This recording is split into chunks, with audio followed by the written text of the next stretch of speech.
कि जैसा जैसे पैसा आता है आपके जीवन में वैसे वैसे सुकून कम हो जाता है जीवन में। जब मैं कॉलेज में था सर, मुझसे एक सवाल पूछा मेरे एक दोस्त ने, एक तरफ 1 करोड़ रुपए हैं और एक तरफ आपके माँ बाप हैं, आप किसे चुनेंगे? मैंने कहा वो माँ बाप ढूंढ के लाओ जो 1 करोड़ रुपए से अलग रहते हैं। मैं कॉलेज में जाता हूँ तो कॉलेज में हमारे बच्चे एक सवाल पूछते हैं, सर हम याद तो कर लेते हैं लेकिन भूल जाते हैं। मैंने कहा आपको साइकिल चलानी आती है क्या?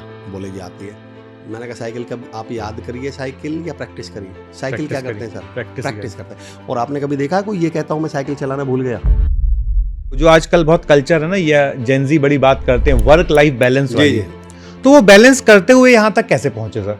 अभी आपने एक वर्ड यूज किया, वर्क लाइफ बैलेंस। इसके अगर हम इनिशियल्स लें तो लिखेंगे WLB, और मुझे ऐसा लगता है कि इस WLB के चक्कर में हम LBW हो गए। नमस्कार दोस्तों, एक और पॉडकास्ट में आपका स्वागत है। और आज के गेस्ट, गेस करिए कौन है? आज के गेस्ट हैं मेरे दोस्त, मेरे बड़े भाई, मेरे बहुत ही चहेते अमर चौधरी जी। इनके पहले पॉडकास्ट पे आपने भर भर के कमेंट दिए कि एक बार और बुलाइए, एक बार और बुलाइए। मैं कुछ कमेंट्स आपको पढ़ के दिखाता हूं। कुछ लोगों ने कहा सुपर नाइस पॉडकास्ट, सुपर से भी ऊपर। Thank you so much sir, आपने बहुत अच्छे तरीके से, बड़े साधारण तरीके से, रियल लाइफ एक्सपीरियंस से चीजें सिखाई। आपकी विचारधारा बहुत अच्छी है। अमर जी हमेशा अमर रहेंगे। ऐसे अनगिनत कमेंट हमारे कमेंट बॉक्स में भरे हुए हैं, जिसमें रिक्वेस्ट है कि अमर सर को वापस बुलाएं। और आज वापस अमर जी अपनी अमर वाणी के साथ हमारे साथ हैं। तो अमर जी, आपका बहुत बहुत स्वागत है। सर मेरा हमेशा सौभाग्य होता है कि मैं आपके साथ मंच शेयर करूं, आपके साथ पॉडकास्ट में मुझे मौका मिले। बहुत बहुत आभार सर, बहुत बहुत धन्यवाद। और इतने शानदार कमेंट्स के लिए आप तमाम लोगों का भी बहुत बहुत धन्यवाद, बहुत बहुत आभार। तो अमर जी, आज मेरे मन में एक बड़ा जटिल प्रश्न है जी जी कि आपकी पृष्ठभूमि एक साधारण परिवार की रही, जी जी साधारण परिवार से यहाँ तक पहुँचे, और इस सारी चीज़ों में आप कैसे अपनी लाइफ को, जो आजकल बहुत कल्चर है ना, या जेनजी बड़ी बात करते हैं वर्क लाइफ बैलेंस जी वाली, जी तो वो बैलेंस करते हुए यहाँ तक कैसे पहुँचे सर? सर ये बेसिकली, एक तो मैं आपको, आपने शब्द तो बड़ा शानदार यूज किया है, पर मैं ये कहता हूँ ना कि आजकल नए नए टर्म्स निकाल कर जीवन को आसान बनाने की बजाय और मुश्किल बना दिया जाता है। आसान बनाने की जगह मुश्किल। मुश्किल बना दिया जाता है। अभी आपने एक वर्ड यूज किया, वर्क लाइफ बैलेंस। इसके अगर हम इनिशियल्स लें तो लिखेंगे WLB, और मुझे ऐसा लगता है कि इस WLB के चक्कर में हम LBW हो गए, आउट हो गए हम। एक मुझे गाना याद आ रहा है इस वर्क लाइफ बैलेंस के क्वेश्चन के ऊपर कि क्यों जिंदगी की राह में मजबूर हो गए और इतने हुए करीब कि हम दूर हो गए। वर्क लाइफ बैलेंस के नाम पे हमारा सारा ही बैलेंस बिगड़ गया, क्योंकि हमारे दिमाग में एक फितूर घुसा दिया गया कि भाई वर्क लाइफ बैलेंस बनाइए, वर्क लाइफ बैलेंस बनाइए। मैं ये कहता हूँ सर, वर्क के समय में वर्क में बैलेंस बनाइए, लाइफ के समय में लाइफ में बैलेंस बनाइए। इन दोनों का बैलेंस अपने आप बन जाएगा, आपको दोनों में बैलेंस बनाने की जरूरत नहीं थी। अब मैं शुरुआत करता हूँ सर इस टॉपिक की। बेसिकली पिछले कुछ समय में 2-3 अच्छा चीज़ें सर आपस में इंटरकनेक्टेड होती हैं। आप इसको ऐसे समझिए कि इंटरकनेक्टेड से मेरा मतलब क्या है कि अगर अभी हम पॉडकास्ट कर रहे हैं, मेरे पास भी नॉलेज है, आपके पास भी नॉलेज है, माइक भी है, सब कुछ है, कैमरा है, सब, बस एक स्विच ऑफ कर दीजिए यहाँ से लाइट का, इलेक्ट्रिसिटी का, सारा काम ठप हो जाएगा। नहीं ठप हो जाएगा। तो अब अगर हम सारी चीज़ों में समस्याएं ढूंढते रहें कि यार इसमें प्रॉब्लम तो नहीं है, इसमें प्रॉब्लम तो नहीं है, इसमें तो नहीं है, इसमें नहीं है, बाद में पता चला कि प्रॉब्लम तो कहाँ है, बिजली नहीं आ रही। बिजली नहीं आ रही या MC डल गई। तो एक हम लाइन शेर पढ़ते हैं कि उम्र भर हम ये खता करते रहे, धूल चेहरे पे थी और आईने सफा कर। वर्क लाइफ बैलेंस के मामले में चित्रेश सर जो हम सबसे बड़ी गलती कर रहे हैं, अच्छा एक बात बताइए सर, हम यहाँ बैठे हैं, छत टपक रही है, नीचे गड्ढा पड़ रहा है छत फर्श पर, मैंने देखा इतना सा गड्ढा हुआ है, मैं गया, मैंने थोड़ा सा सीमेंट उठाया, उस गड्ढे में भर दिया। सर हम दोपहर को वापस आए, पता चला गड्ढा इतना चौड़ा हो चुका है, तो मैंने अब की बार क्या किया, थोड़ा सा ज़्यादा सीमेंट उठाया, उसमें डाल दिया। मैं शाम को आया, पता चला गड्ढा इतना चौड़ा हो चुका है। अब मैं एक पॉलीथीन में सीमेंट लाया, फिर उसको भरा, अगले दिन आया, पता चला गड्ढा इतना, लास्ट में एक ट्रॉली ट्रैक्टर डलवाना पड़ दिया, पर वो गड्ढा ही पूरा नहीं हो रहा। मैं चितेश सर गड़बड़ कहाँ कर रहा हूँ, गलती कहाँ कर रहा हूँ? हमें पहले जहाँ से पानी टपक रहा था, अगर मैं सिर्फ एक मुट्ठी सीमेंट ऊपर डाल देता तो ये नीचे के गड्ढे इतने बड़े होते ही नहीं। एक्चुअली हम लोग वहाँ काम ही नहीं कर रहे जहाँ पर हमें काम करना चाहिए। ये जो वर्क लाइफ बैलेंस ने हमारा मामला बिगाड़ा है, वो वर्क लाइफ बैलेंस ने नहीं बिगाड़ा सर, वो काम के प्रति हमारे नजरिए ने बिगाड़ा है। हमने पिछले कुछ समय में काम को स्ट्रेस में बदल लिया, काम को तनाव में बदल दिया, काम को चिढ़ में बदल दिया। आप पिछले 15-20 साल का एक सोशल सामाजिक बदलाव देखिए। हमसे क्या कहा जाता है कि आपने कभी गौर किया है, ऐसे मैसेज चलते हैं कि जिंदगी क्या है, और नीचे उस पर लाइन आती है, मैं बताता हूँ सर, ऑफिस से बचा हुआ समय। अब चित्रे सर सोच के देखिए, जो आदमी जिस ऑफिस की वजह से अपने बच्चों को स्कूल में पढ़ा पा रहा है, जिस ऑफिस की वजह से उसका 3 BHK फ्लैट उसने खरीदा है, जिस ऑफिस की वजह से कार मेंटेन कर रहा है, जिस ऑफिस की वजह से माँ बाप को शानदार ज़िंदगी दे रहा है, वो उस ऑफिस को ज़िंदगी मानने के लिए तैयार नहीं है। उसके दिमाग में ये घुसा हुआ है कि यार ऑफिस में तो स्ट्रेस है, ऑफिस में तो तनाव है। आपने 15-20 सालों में जो अब मैं इसको वर्क लाइफ पे तब जोड़ूंगा सर, हमने काम को इतना मुश्किल बना दिया। देखिए, आप मुझे करेला खिलाते हुए मन से ये नहीं कह सकते कि सोचो कि तुम रसगुल्ले खा रहे हो। अरे जब आप खिला ही करेला रहे हो तो फिर इसमें सोचना क्या बच गया? तो पहले तो आपने काम को रसगुल्ले से करेला बना दिया, और अब आप करेले में कह रहे हैं मुझसे स्वाद लीजिए। नहीं, अब इसमें स्वाद नहीं आने वाला। आप पिछले 25-30 सालों में काम को लेकर लोगों के नज़रिए में कितनी चालाकी के साथ बदलाव किया गया है। एक उदाहरण समझिएगा सर, क्योंकि हम वर्क लाइफ बैलेंस की बात कर रहे हैं, जीवन की बात कर रहे हैं, लोगों की बात कर रहे हैं, तो मैं अक्सर एक उदाहरण दिया करता हूँ। जो हमसे पहले वाली पीढ़ी थी सर, हम कहते हैं हम ज़्यादा एडवांस हो गए, हम मॉडर्न हो गए। सीधे सर मैं कहता हूँ हम मॉडर्न नहीं हुए, हम एडवांस नहीं हुए, हम फॉरवर्ड नहीं हुए, हम बैकवर्ड हुए। समझाता हूँ कैसे। वर्क लाइफ बैलेंस की जब हम बात करते हैं तो सर 3 कॉन्टेक्स्ट में हम बात कर सकते हैं, 3 कंसेप्ट हैं: हेल्थ, वेल्थ और हैप्पीनेस। ये 3 मनुष्य के जीवन की यस सर जो यस जो असलियत में यस। हेल्थ चाहिए, वेल्थ चाहिए और हैप्पीनेस चाहिए। सर अब गौर करिए, आज से 30-40 साल पहले जो हमारे बड़े थे, जो हमारे बुजुर्ग थे, उन्होंने काम को कैसे बना डेवलप किया हुआ था। उन्होंने एक ही काम में तीनों चीजें क्या करी हुई थी, इन्वॉल्व करी हुई थी, तीनों चीजें एक ही काम में। मैं उदाहरण देता हूँ सर। या तो ज्यादातर लोग उस समय खेती कर रहे थे, हमारे जो पापा जी थे, दादाजी थे, और या फिर वो फैक्ट्रीज में, कंपनीज में काम कर रहे थे। आपने पुरानी हिंदी फिल्में देखिएगा सर, आप कभी गौर देखिएगा, आप हमारे लोगों के, हमारे बुजुर्गों की जीवन शैली देखिएगा। हेल्थ, वेल्थ और हैप्पीनेस उन्होंने एक ही काम में कैसे ली थी? खेत पे गए, हल चलाया, हल चलाते समय क्या बन रही है सर? शरीर, यानी हेल्थ बन रही है। फसल काट रहे हैं, क्या बन रही है सर? हेल्थ। उस फसल को बाजार में बेच रहे हैं, क्या मिल रही है सर? वेल्थ। और फिर उसी फसल को काटते समय वो गीत गाया करते थे, गाने गाया करते थे, मेरे देश की धरती सोना उगले उगले हीरे मोती।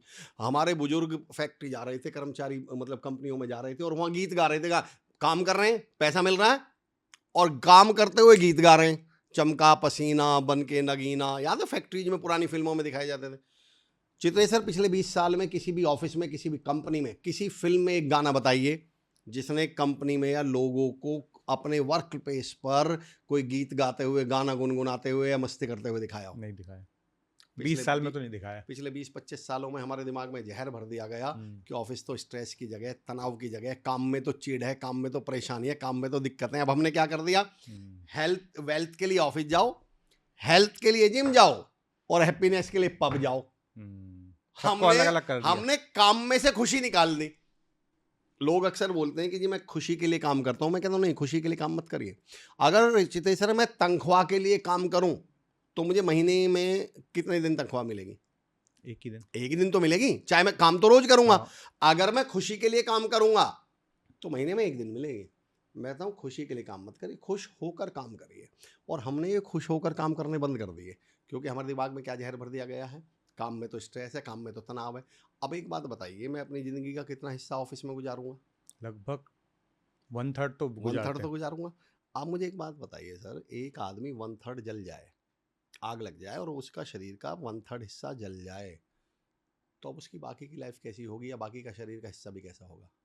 तो जब मैंने अपनी ज़िंदगी के 1/3 को नरक मान लिया, जब मैंने अपनी ज़िंदगी के 1/3 को दुख मान लिया, परेशानी मान ली, स्ट्रेस मान लिया, तो बाकी के 2/3 में मज़े कैसे ले लूँगा मैं? तो सबसे पहले तो हमें ये काम करना पड़ेगा, जो मैं कह रहा था थोड़ी देर पहले, हमें वो वाला गड्ढा बंद करना पड़ेगा। हमें इस काम के मज़े लेने पड़ेंगे, इस काम को एंजॉय करना पड़ेगा, काम में हैप्पीनेस ढूंढनी पड़ेगी। जिस दिन हमने काम में हैप्पीनेस ढूंढ ली, आप यकीन जानिए उस दिन आप घर पर भी हैप्पी रहने लगे। और इसका उल्टा भी, वाइस वर्सा भी उतना ही है। जितना हमने घर में खुशियां ढूंढ ली, उतना हम काम को क्या करने लगेंगे? तो पहले तो मैं ये कहना चाहता हूँ कि इस थॉट प्रोसेस से बाहर निकलिए कि काम का नाम तनाव है, काम का नाम स्ट्रेस है, काम का नाम परेशानी है, काम का नाम दिक्कत है। नहीं, मैं कहता हूँ सर, काम वो स्कूल का फीस है जो आपके बच्चों को बेहतर अपॉर्चुनिटी दे रहा है। काम की वजह से आप वो ज़िंदगी जी पा रहे हैं जिसकी वजह से आपको समाज में, रिश्तेदारों में, परिवार में, पड़ोसियों में, दुनिया में इज्जत मिल रही है। आप बढ़िया लाइफ जी पा रहे हैं। और जिस दिन ये थॉट प्रोसेस हमारे अंदर आ गया तो work life balance by default बन जाएगा। मेरा पहला पॉइंट ये है सर। बहुत बढ़िया सर बहुत बढ़िया सर, बहुत अच्छे तरीके से आपने एक्सप्लेन किया। और मुझे लगता है कि जैसे आपने बात की कि खुशी के लिए लोग पब जाते हैं, या कोई दूसरी चीज़ों का उपयोग करते हैं। मुझे लगता है इन्होंने मार्केटिंग कर करके काम में से आनंद को बाहर निकाल आपने दिया। बड़ा शानदार वर्ड यूज कर दिया, मार्केटिंग कर करके। बिल्कुल आप सही कह रहे हैं सर। उसका एक रीजन बताता हूँ सर, ये आपने बड़ा अच्छा यूज किया है सर, मार्केटिंग शब्द। एक्चुअली मार्केटिंग, हमें कुछ चीज़ों की मार्केट बनानी है सर। उनमें से दो तीन आपने देखा पिछले 10-15 सालों में, एक मार्केट खड़ी हुई है स्टैंड अप कॉमेडी, एक मार्केट खड़ी हुई है मोटिवेशन, एक मार्केट खड़ी हुई है स्ट्रेस मैनेजमेंट, और एक मार्केट खड़ी हुई है वेलनेस या मेंटल वेलबींग। सर किसी भी मार्केट को खड़ा करने के लिए पहले कोई प्रॉब्लम होनी चाहिए, और अगर प्रॉब्लम ही नहीं हुई तो फिर मार्केट कैसे खड़ी होगी? बिकेगी ही नहीं। तो अच्छा, ये सब चीजें होती हैं सर आपस में इंटरकनेक्टेड। अब आप पिछले 25-30 सालों में गौर करिए, हर मोटिवेशनल स्पीकर, हर लाइफ कोच और हर स्टैंड अप कॉमेडियन के डायलॉग सुनिए। उन्होंने कंपनी यानी काम को क्या बताया है? Corporate slave. जो लोग कर्मचारी हैं, जो अच्छा बड़े खुश होकर अपना काम कर रहे थे सर, सुबह बड़े खुश होकर। सर एक गांव का लड़का अपने गांव से निकला, उसने ग्रेजुएशन करी, उसने एमबीए कर लिया, इंजीनियरिंग कर ली, उसकी गुड़गांव, नोएडा, बेंगलोर, मुंबई जैसी जगह में, पुणे जैसी जगह में नौकरी लग गई 30-35 हज़ार की, फिर वो 40-50 हज़ार पे आ गया, 70। आज तक वो इसको पता क्या मान रहा था? Achievement. Yes, I have done something. उसे लग रहा था मैंने प्राइड हासिल किया अपने परिवार के लिए, घर के लिए, मैं 70-80 हज़ार महीने कमा रहा हूँ। अचानक वो, याद है वो शुगर के बारे में एक उदाहरण दिया जाता है कि आज से 1996-98 में, उससे पहले शायद, आई एम नॉट, मतलब मैं करेक्ट नहीं हूँ बिल्कुल, बस बात सही है, जो कि फैक्ट थोड़े ऊपर नीचे हो सकते हैं। ऐसा बताते हैं जिनकी 200 शुगर हुआ करती थी उनको नॉर्मल माना जाता था।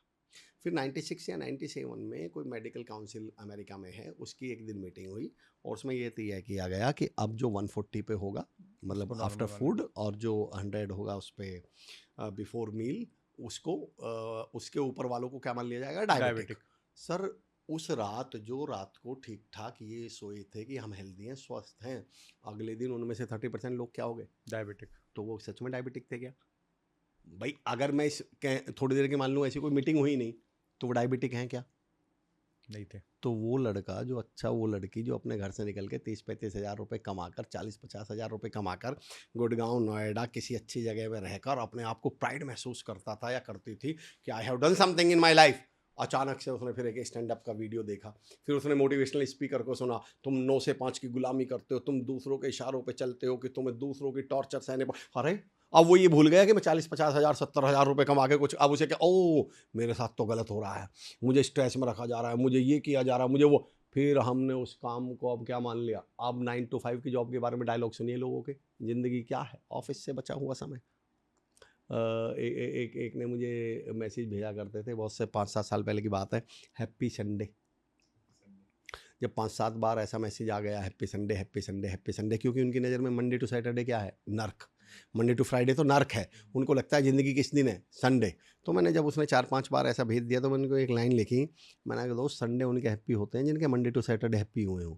दुनिया में ऐसा इतिहास नहीं बना, कोई ऐसा दुनिया में आविष्कार नहीं हो गया। ऐसा हो सकता है क्या सर कि मैं मंडे भी दुखी हूँ, मैं ट्यूसडे भी दुखी हूँ, मैं वेंसडे भी दुखी हूँ, रात के 11:58 हो रहे हैं, शनिवार के मैं दुखी हूँ, 11:59 दुखी हूँ, 11:59 दुखी हूँ, फिर बार बार हैप्पी तो हैप्पी संडे हो जाएगा क्या? अरे जब तुमने मंडे टू सैटरडे जिंदगी नरक में जी ली, तुमने मंडे टू सैटरडे स्ट्रेस में जी ली, तो संडे वनडे हैप्पी नहीं हुआ करते।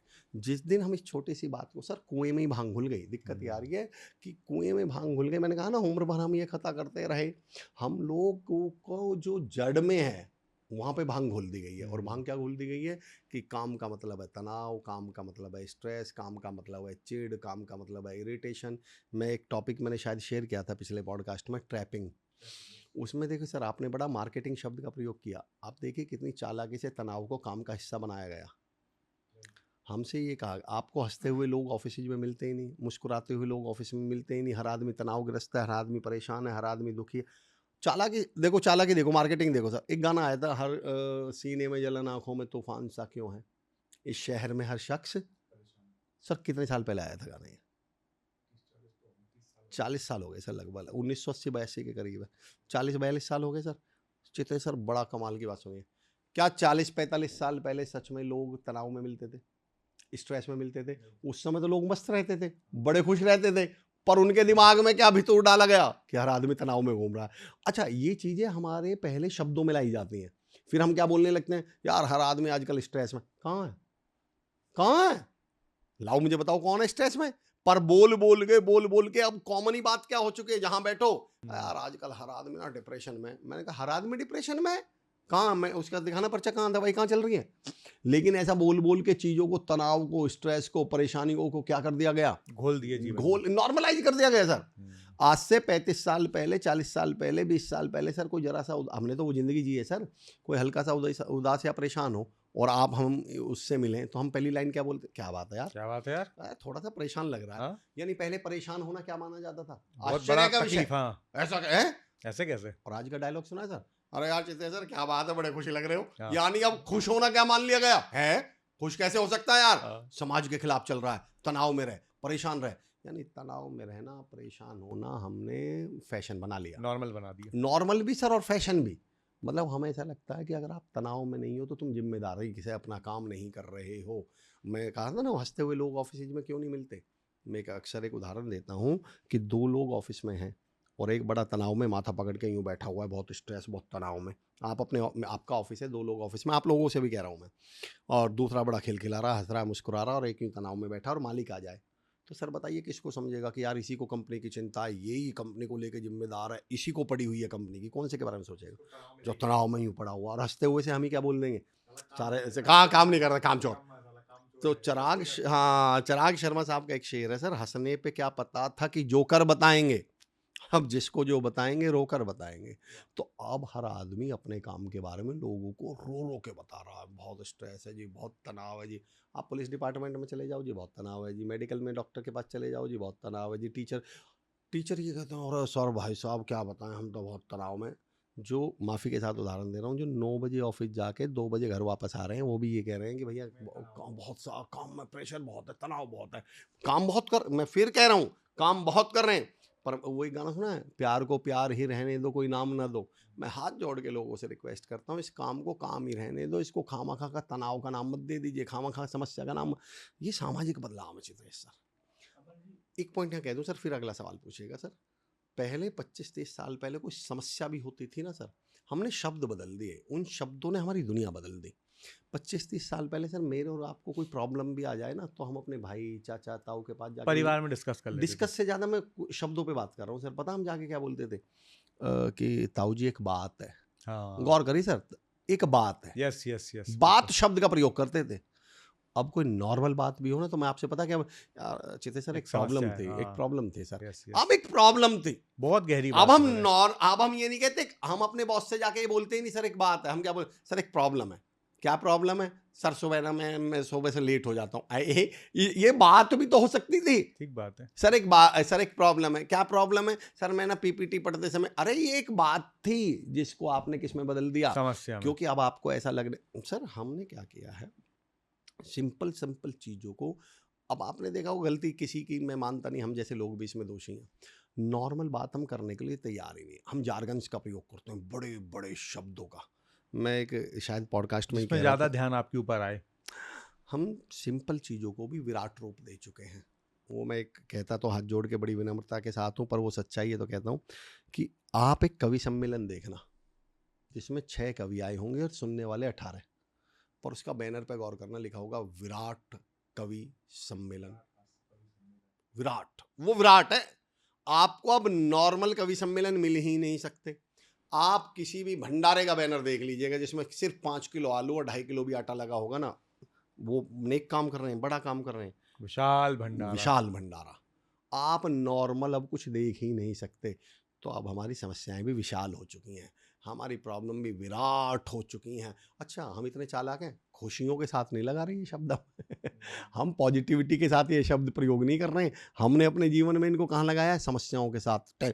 और बहुत अच्छा आप कभी भी देख लेना, टेंशन शब्द के साथ, और आप कभी गौर करना, मैं तमाम लोगों से कह रहा हूँ, बहुत हमने बाय डिफॉल्ट मिला रखा है। और यार जिंदगी में बहुत टेंशन, हम टेंशन भी नहीं बोल रहे, जिंदगी में टेंशन है, हमें लगता है खाली टेंशन में मजा नहीं आएगा, क्या बोलना, और यार बहुत परेशान। आप कभी नोट करना, परेशान शब्द के साथ हम अपने आप ही मुंह से क्या निकाल देते हैं, यार मैं बहुत परेशान हूँ, मुझे परेशान, मैं बहुत परेशान हूँ, बहुत टेंशन है। तो जब आपने अपनी ज़िंदगी में टेंशन, मैं एक उदाहरण दिया करता हूँ सर, कीचड़ में खड़े होकर आप कितना भी पैर धो लीजिए, वर्क लाइफ बैलेंस की बात करते रहिए, फिर आप खड़े तो कीचड़ में ही हैं, और कीचड़ में खड़े होकर आप क्या कर रहे हैं, मग्गे से पैर धोए जा रहे हैं, पैर धोए जा रहे हैं, कीचड़ से ही पैर धोए तो जा हमारे रहे हैं। गांव की भाषा में बात करूं तो आपने कीचड़ का खांचा और बना लिया। खांचा बोलते हैं कि अब तो सनेंगे ही आप, अब तक तो पैर ही सन रहे थे, अब छींटे यहाँ तक पड़ने वाले हैं, क्योंकि खांचे में तो छींट ऊपर तक आने लगेगी ना। तो सबसे पहले सर हमें इस कीचड़ से यानी थॉट प्रोसेस से बाहर निकलना पड़ेगा कि ये जो काम है ये स्ट्रेस नहीं है, बस वर्क लाइफ बैलेंस बन जाएगा सर। नहीं सर, इसमें भी एक बहुत गौर करने वाली बात है जो आपने बोला। जो एकदम कम पैसे कमाने वाले लोग हैं वो स्ट्रेस में नहीं है, जो ज़्यादा पैसे कमाने वाले हैं वो ज़्यादा स्ट्रेस में है। तो जैसे मैं अनुराग जी के बहुत सारे फ़ोन अटेंड करने का अवसर मिलता है मुझे, तो मैं देखता हूँ जो स्ट्रेस, एंजाइटी, डिप्रेशन की फ़ोन पे बात करते हैं ना, अधिकतर वो लोग हैं जो वेल टू डू हैं, सेटल हैं, उनके ऊपर कोई बड़ी जिम्मेदारियां नहीं है परिवार की। वही लोगों को स्ट्रेस, एंजाइटी, डिप्रेशन जैसी शब्दावली बोलते मैंने सुना। जो डे रोज कमा रहा रोज खा रहा ना, उससे कभी मैंने सुना ही नहीं कि तुम्हें स्ट्रेस लाइफ में स्ट्रेस है, डिप्रेशन है, एंजाइटी है। मतलब जो रोज कमा खा रहा है उसको नहीं हो रहा है। जिसके पिताजी परिवार वालों ने अच्छा कमा के उसको दे दिया है, रख दिया है, उसको स्ट्रेस भी है, डिप्रेशन भी है, एंजाइटी भी है। जब आदमी खुद कमाता है या खुद कुछ अचीव कर लेता है तो उसे वो अचीवमेंट बहुत शो करने की ज़रूरत नहीं पड़ती, उसे बहुत सिद्ध नहीं करना पड़ता। मैं माफ़ी के साथ, लेकिन क्योंकि मैं वहाँ से बिलोंग करता हूँ तो मुझे हक पहुँचता है कि मैं ये शब्द का प्रयोग कर सकता हूँ। आप कमाई में अंतर देखें, नोएडा, दिल्ली एनसीआर, आसपास के गांव, यहाँ मुआवजा आया, ज़मीन बिकी, पैसा बिका। अब जो वो फॉर्च्यूनर लड़का लेके घूम रहा है वो कौन सी फॉर्च्यूनर है? उसने कलेक्टर बन के तो ली नहीं है, वो उसने बिजनेस ओनर बन के तो ली नहीं है, वो फॉर्च्यूनर आई कहाँ से? जमीन बिक के तो जो वो मुआवजा आया। उसे बार बार बार बार सिद्ध करना पड़ेगा, उसे बड़ी घड़ी पहननी पड़ेगी, सोने की चेन लटकानी पड़ेगी। वो आप देख लेना, कभी भी मैं लिख के दे सकता हूँ, ये वो लोग हैं जो कार की चाबी को यहाँ टांग के चलते हैं कोर्ट के बाहर। इन्हें बार बार बताना पड़ता है मैं फॉर्च्यूनर में आया हूँ, इन्हें बार बार बताना पड़ता है हम पैसे, इन्हें सिद्ध करना पड़ता है बार बार। लेकिन जिसने वास्तव में वो अचीवमेंट हासिल करनी है, करी है, तो उसे पता है दुनिया जानती है, मुझे बार बार बताने की जरूरत नहीं है। तो जिसका आपने जिक्र किया ना कि जिनको मिल गया, जिनके पास सब कुछ है, जिन पे बहुत जिम्मेदारी नहीं है, उनके साथ प्रॉब्लम ये है सर, उन्हें सिद्ध बहुत करना पड़ता है। और जब आप सिद्ध करने पे आ जाओगे तो आपको यही तो पता, कैसे सिद्ध करोगे? मैं सिद्ध करने के प्रेशर के कारण ये सब होता है। यस, आपने शादियों में एक नोटिस किया है, कुछ लोग, आपने ये डायलॉग सुना, अरे यार 11 बजे खाने का टाइम ही नहीं मिला यार, सारी रात हो, कल तो मैंने कुछ खाया ही नहीं शादी में, मतलब मैं इतना ही। आपने, उसके पास टाइम नहीं था क्या खाने का? क्या आपको सच में लग रहा है आज की डेट में, आज के टाइम में ऐसा? सब कैटरिंग वाले देखते हैं, सारी व्यवस्था इवेंट वाले देखते हैं, और अगले दिन सामने वाला डायलॉग क्या मारता है? यार मुझे तो टाइम ही नहीं मिला, खाना ही नहीं खाया मैं तो यार। दरअसल उसे ये बताना है उसके पास टाइम था, पर वो खाएगा नहीं, जानबूझ के नहीं खाएगा, ताकि कल को ये बोल सके कि यार मेरे को तो टाइम ही नहीं मिला, मेरे को तो टाइम नहीं मिला। हम लोगों को बताना पड़ रहा है कि मैं परेशान हूँ, तंग हूँ, दुखी हूँ, ताकि ऐसे लगे कि कुछ करता है, इस पे कोई जिम्मेदारियां हैं। एक्चुअल में तो जिम्मेदारी नहीं है ना। और अब एक्चुअल में जिम्मेदारी नहीं है तो फिर बताओ, मैंने थोड़ी देर पहले क्या कहा था? हमारे समाज में भांग घुली हुई है। जिम्मेदार माना ही किसको जाता है? जो तनाव में रहे, स्ट्रेस में रहे। हमने अब जिम्मेदारों को जिम्मेदार नहीं माना जाता, तनाव वालों को जिम्मेदार माना जाता है, स्ट्रेस्ड लोगों को। तो उन्होंने शॉर्टकट क्या अपना लिया? तनाव में रहो, परेशान रहो, दुखी रहो, ताकि दुनिया को क्या लगे, यार जिम्मेदार आदमी है यार, ऐसा आदमी। एक आपको एक इसी से कनेक्ट करूंगा सर, पर टॉपिक अलग है, सुनिएगा। आपने कितने लोगों ने ये डायलॉग सुना है कि जो समझदार होते हैं, बुद्धिजीवी होते हैं, वो कम बोलते हैं? हाँ, अमूमन सुनने मिलता रहता ऐसा है। डायलॉग बोलते हैं। मैं लिख के दे सकता हूँ कि वो कम नहीं बोलते, मैं लिख के दे सकता हूँ, उन पर बोलना नहीं आता। अगर ये उनका डिसीजन है तो मुझे कोई ऐसा व्यक्ति ढूंढ के लाओ कि जो कम बोलता हो, बहुत कम बोलता हो, पर जब उसे मौका दिया जाए तो बहुत अच्छा बोल दे। वो लाओ, ढूंढ के दिखाओ मुझे एक आदमी। वो कम इसलिए नहीं बोल रहा कि उस पर बोलना बहुत अच्छा आता है, पर डिसीजन ले रखा है कम बोलने का, उस पर बोलना ही नहीं आता एक्चुअली सर। तो उसने ना बोलने को कैसे छिपा? मेजॉरिटी किसकी है? जिन पे बोलने का गुण नहीं है, बोलने का हुनर नहीं है, बोलने की स्किल्स नहीं आती। तो इन्होंने एक डायलॉग को पैदा किया, उस डायलॉग को क्या बना दिया कि भैया जो समझदार होते हैं ना वो कम बोलते हैं। तो इन्होंने कम बोलने वालों को समझदार बना दिया। तो अब समझदार बनने को हमारे समाज में ना आपको पढ़ने की जरूरत है, ना नॉलेजेबल होने की जरूरत है, ना आपको शास्त्रों की जरूरत है, कुछ की जरूरत नहीं, बस क्या कर लो, कम बोल लो। तो अब आप कम बोलते ही क्या मान लिए जाएंगे? समझदार मान लिए जाएंगे। हमने कुछ डायलॉग रट लिए सर। एक डायलॉग सुनाता हूँ आपको मैं, एक घटना है इंदौर की। एक इंस्टीट्यूशन की ओपनिंग थी, मैं भी गया हुआ था वहाँ, 4 पार्टनर थे। प्रोग्राम था 11 सवा 11 बजे का प्रोग्राम चलता रहा, मंच भी सजा हुआ था, लोग भी बैठे हुए थे, वो बता भी रहे थे भाई कॉम्पिटिटिव एग्जाम्स का उस समय प्राइवेट कैट का या किसी चीज़ का उन्होंने खोला हुआ था। तो पहले एक पार्टनर बोले 10-15 मिनट, फिर दूसरे बोले, मतलब ऐसे 1-1.5 घंटे का प्रोसेस हुआ। तो लास्ट में जब चौथे पार्टनर पे की बारी आई तो चौथे पार्टनर ने एक डायलॉग बोला कि मैं बोलने में नहीं, करने में विश्वास रखता हूँ, और उसने माइक रख दिया। मैंने हाथ उठाया, बोले हाँ जी। मैंने कहा भाई साहब आप ये एक लाइन बोलने के लिए यहाँ 2.5 घंटे से बैठे हुए थे। अगर आप बोलने में यकीन नहीं रखते, करने में यकीन रखते हैं, तो आपको तो 1.5 घंटे से इस मंच पे ही नहीं होना चाहिए था। तुम इन तीनों पार्टनर से पहले ही बोल देते कि देख भाई बोलने का काम है ये तुम करना, मैं मैनेजमेंट संभालूंगा, मैं अंदर बैठूंगा, मेरा क्या काम है, मैं तो बोलने में यकीन नहीं रखता। मैंने कहा बाबा तुम पे बोलना आता नहीं, और तुमने कहीं से एक डायलॉग रट लिया है कि मैं बोलने में नहीं करने में यकीन रखता हूँ। अब उसे कुछ करना वरना उसे अभी भी नहीं आता, पर उसके पास अब क्या है, एक डायलॉग है। तो लोगों के पास डायलॉग है, मैं परेशान हूँ, मैं तंग हूँ, और बहुत स्ट्रेस है यार, ऐसा करना है वैसा करना है। अब अगर वो ये ना कहें ऐसा करना है वैसा करना है, तो आप उन्हें बड़ा ना माने, आप उन्हें जिम्मेदार ना माने, आप उन्हें गुनी ना माने। तो लोगों ने बहुत आसान तरीका बना लिया, दुखी रहो, स्ट्रेस्ड रहो, परेशान रहो। और चित्रे सर दुख इस बात का है, कब ये आपकी झूठ सच में बदल जाता है आपको खुद को नहीं पता चलता। एक्चुअली एक मेमोरी होती है सर, मसल्स मेमोरी। जब किसी भी चीज को आप बार बार रिपीट, अच्छा अफसोस बताता हूँ इस थॉट प्रोसेस के साथ, जिस चीज की आप प्रैक्टिस करते हैं सर, वो कभी भी आपकी जिंदगी से रिवर्ट नहीं होती। देखो अलग टॉपिक उठा रहा हूँ, पर सर सुनना, मैं कॉलेज में जाता हूँ तो कॉलेज में हमारे बच्चे एक सवाल पूछते हैं, सर हम याद तो कर लेते हैं लेकिन भूल जाते हैं। तो मैं कहता हूँ कि यार ये तो प्रॉब्लम ही नहीं है, ये तो नेचर है, ये तो प्रकृति है, जो कुछ आप याद करोगे बाय डिफॉल्ट उसे क्या करोगे, भूलोगे। भाई दिन का हर चीज अपने अपोजिट में बदलती है सर। दिन का अपोजिट क्या होता है, रात। रात का क्या होता है, दिन। तो हर चीज किस में बदल जाएगी, अपने अपोजिट में। गर्म ठंडे में कन्वर्ट हो जाएगा, ठंडा गर्म में। तो याद का अपोजिट क्या है सर, भूलना। तो आप जो कुछ चीजें याद करेंगे वो भूलेंगे, वो भूल जाएंगे।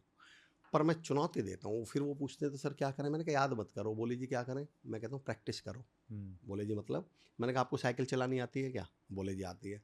मैंने कहा साइकिल कब आप याद करिए साइकिल या प्रैक्टिस करिए।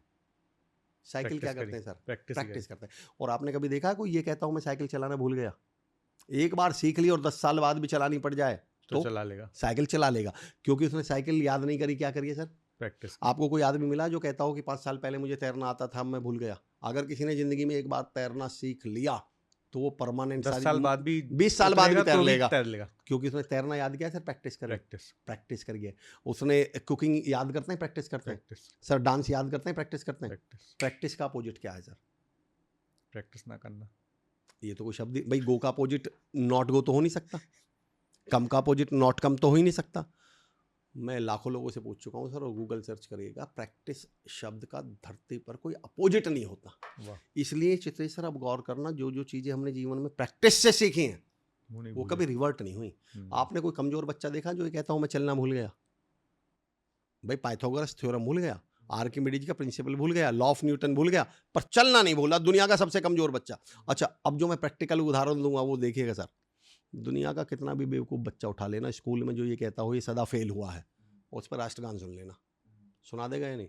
मैंने आज तक एक बच्चा नहीं देखा जो पढ़ाई में कमजोर हो और इसे राष्ट्रगान नहीं आता हो। और ताज्जुब की बात बताऊं सर, राष्ट्रगान जिस भाषा में लिखा हुआ है, कायदे से तो उस कमजोर बच्चे की पुश्तों को याद नहीं होना चाहिए वो, पर उस बच्चे को राष्ट्रगान याद है। और अजीब सा एक उदाहरण दूं, हनुमान चालीसा उस कमजोर से कमजोर बच्चे को भी याद है जो 2 का पहाड़ा याद नहीं कर पाया, जो 17 का पहाड़ा याद नहीं कर पाया। उसने हनुमान चालीसा अवधि में लिखी हुई, जिसकी एक भी चौपाई का वो अर्थ नहीं बता सकता, उसे वो याद है। दोनों का कारण जानते हैं सर, क्योंकि इसमें क्या करी है उन्होंने, याद नहीं करी, इनकी प्रैक्टिस करी। टंग क्या है, अच्छा इसको मैं मसल्स मेमोरी बोलता हूँ, हाथ पांव आंख नाक कान टंग जिसमें इन्वॉल्व हो जाए वो होती है sir practice. Hanuman Chalisa practice. राष्ट्रगान भी हमने याद थोड़ी किया, स्कूल में खड़े थे सब राष्ट्रगान कर रहे थे तो हमने भी क्या करना शुरू कर दिया, प्रैक्टिस।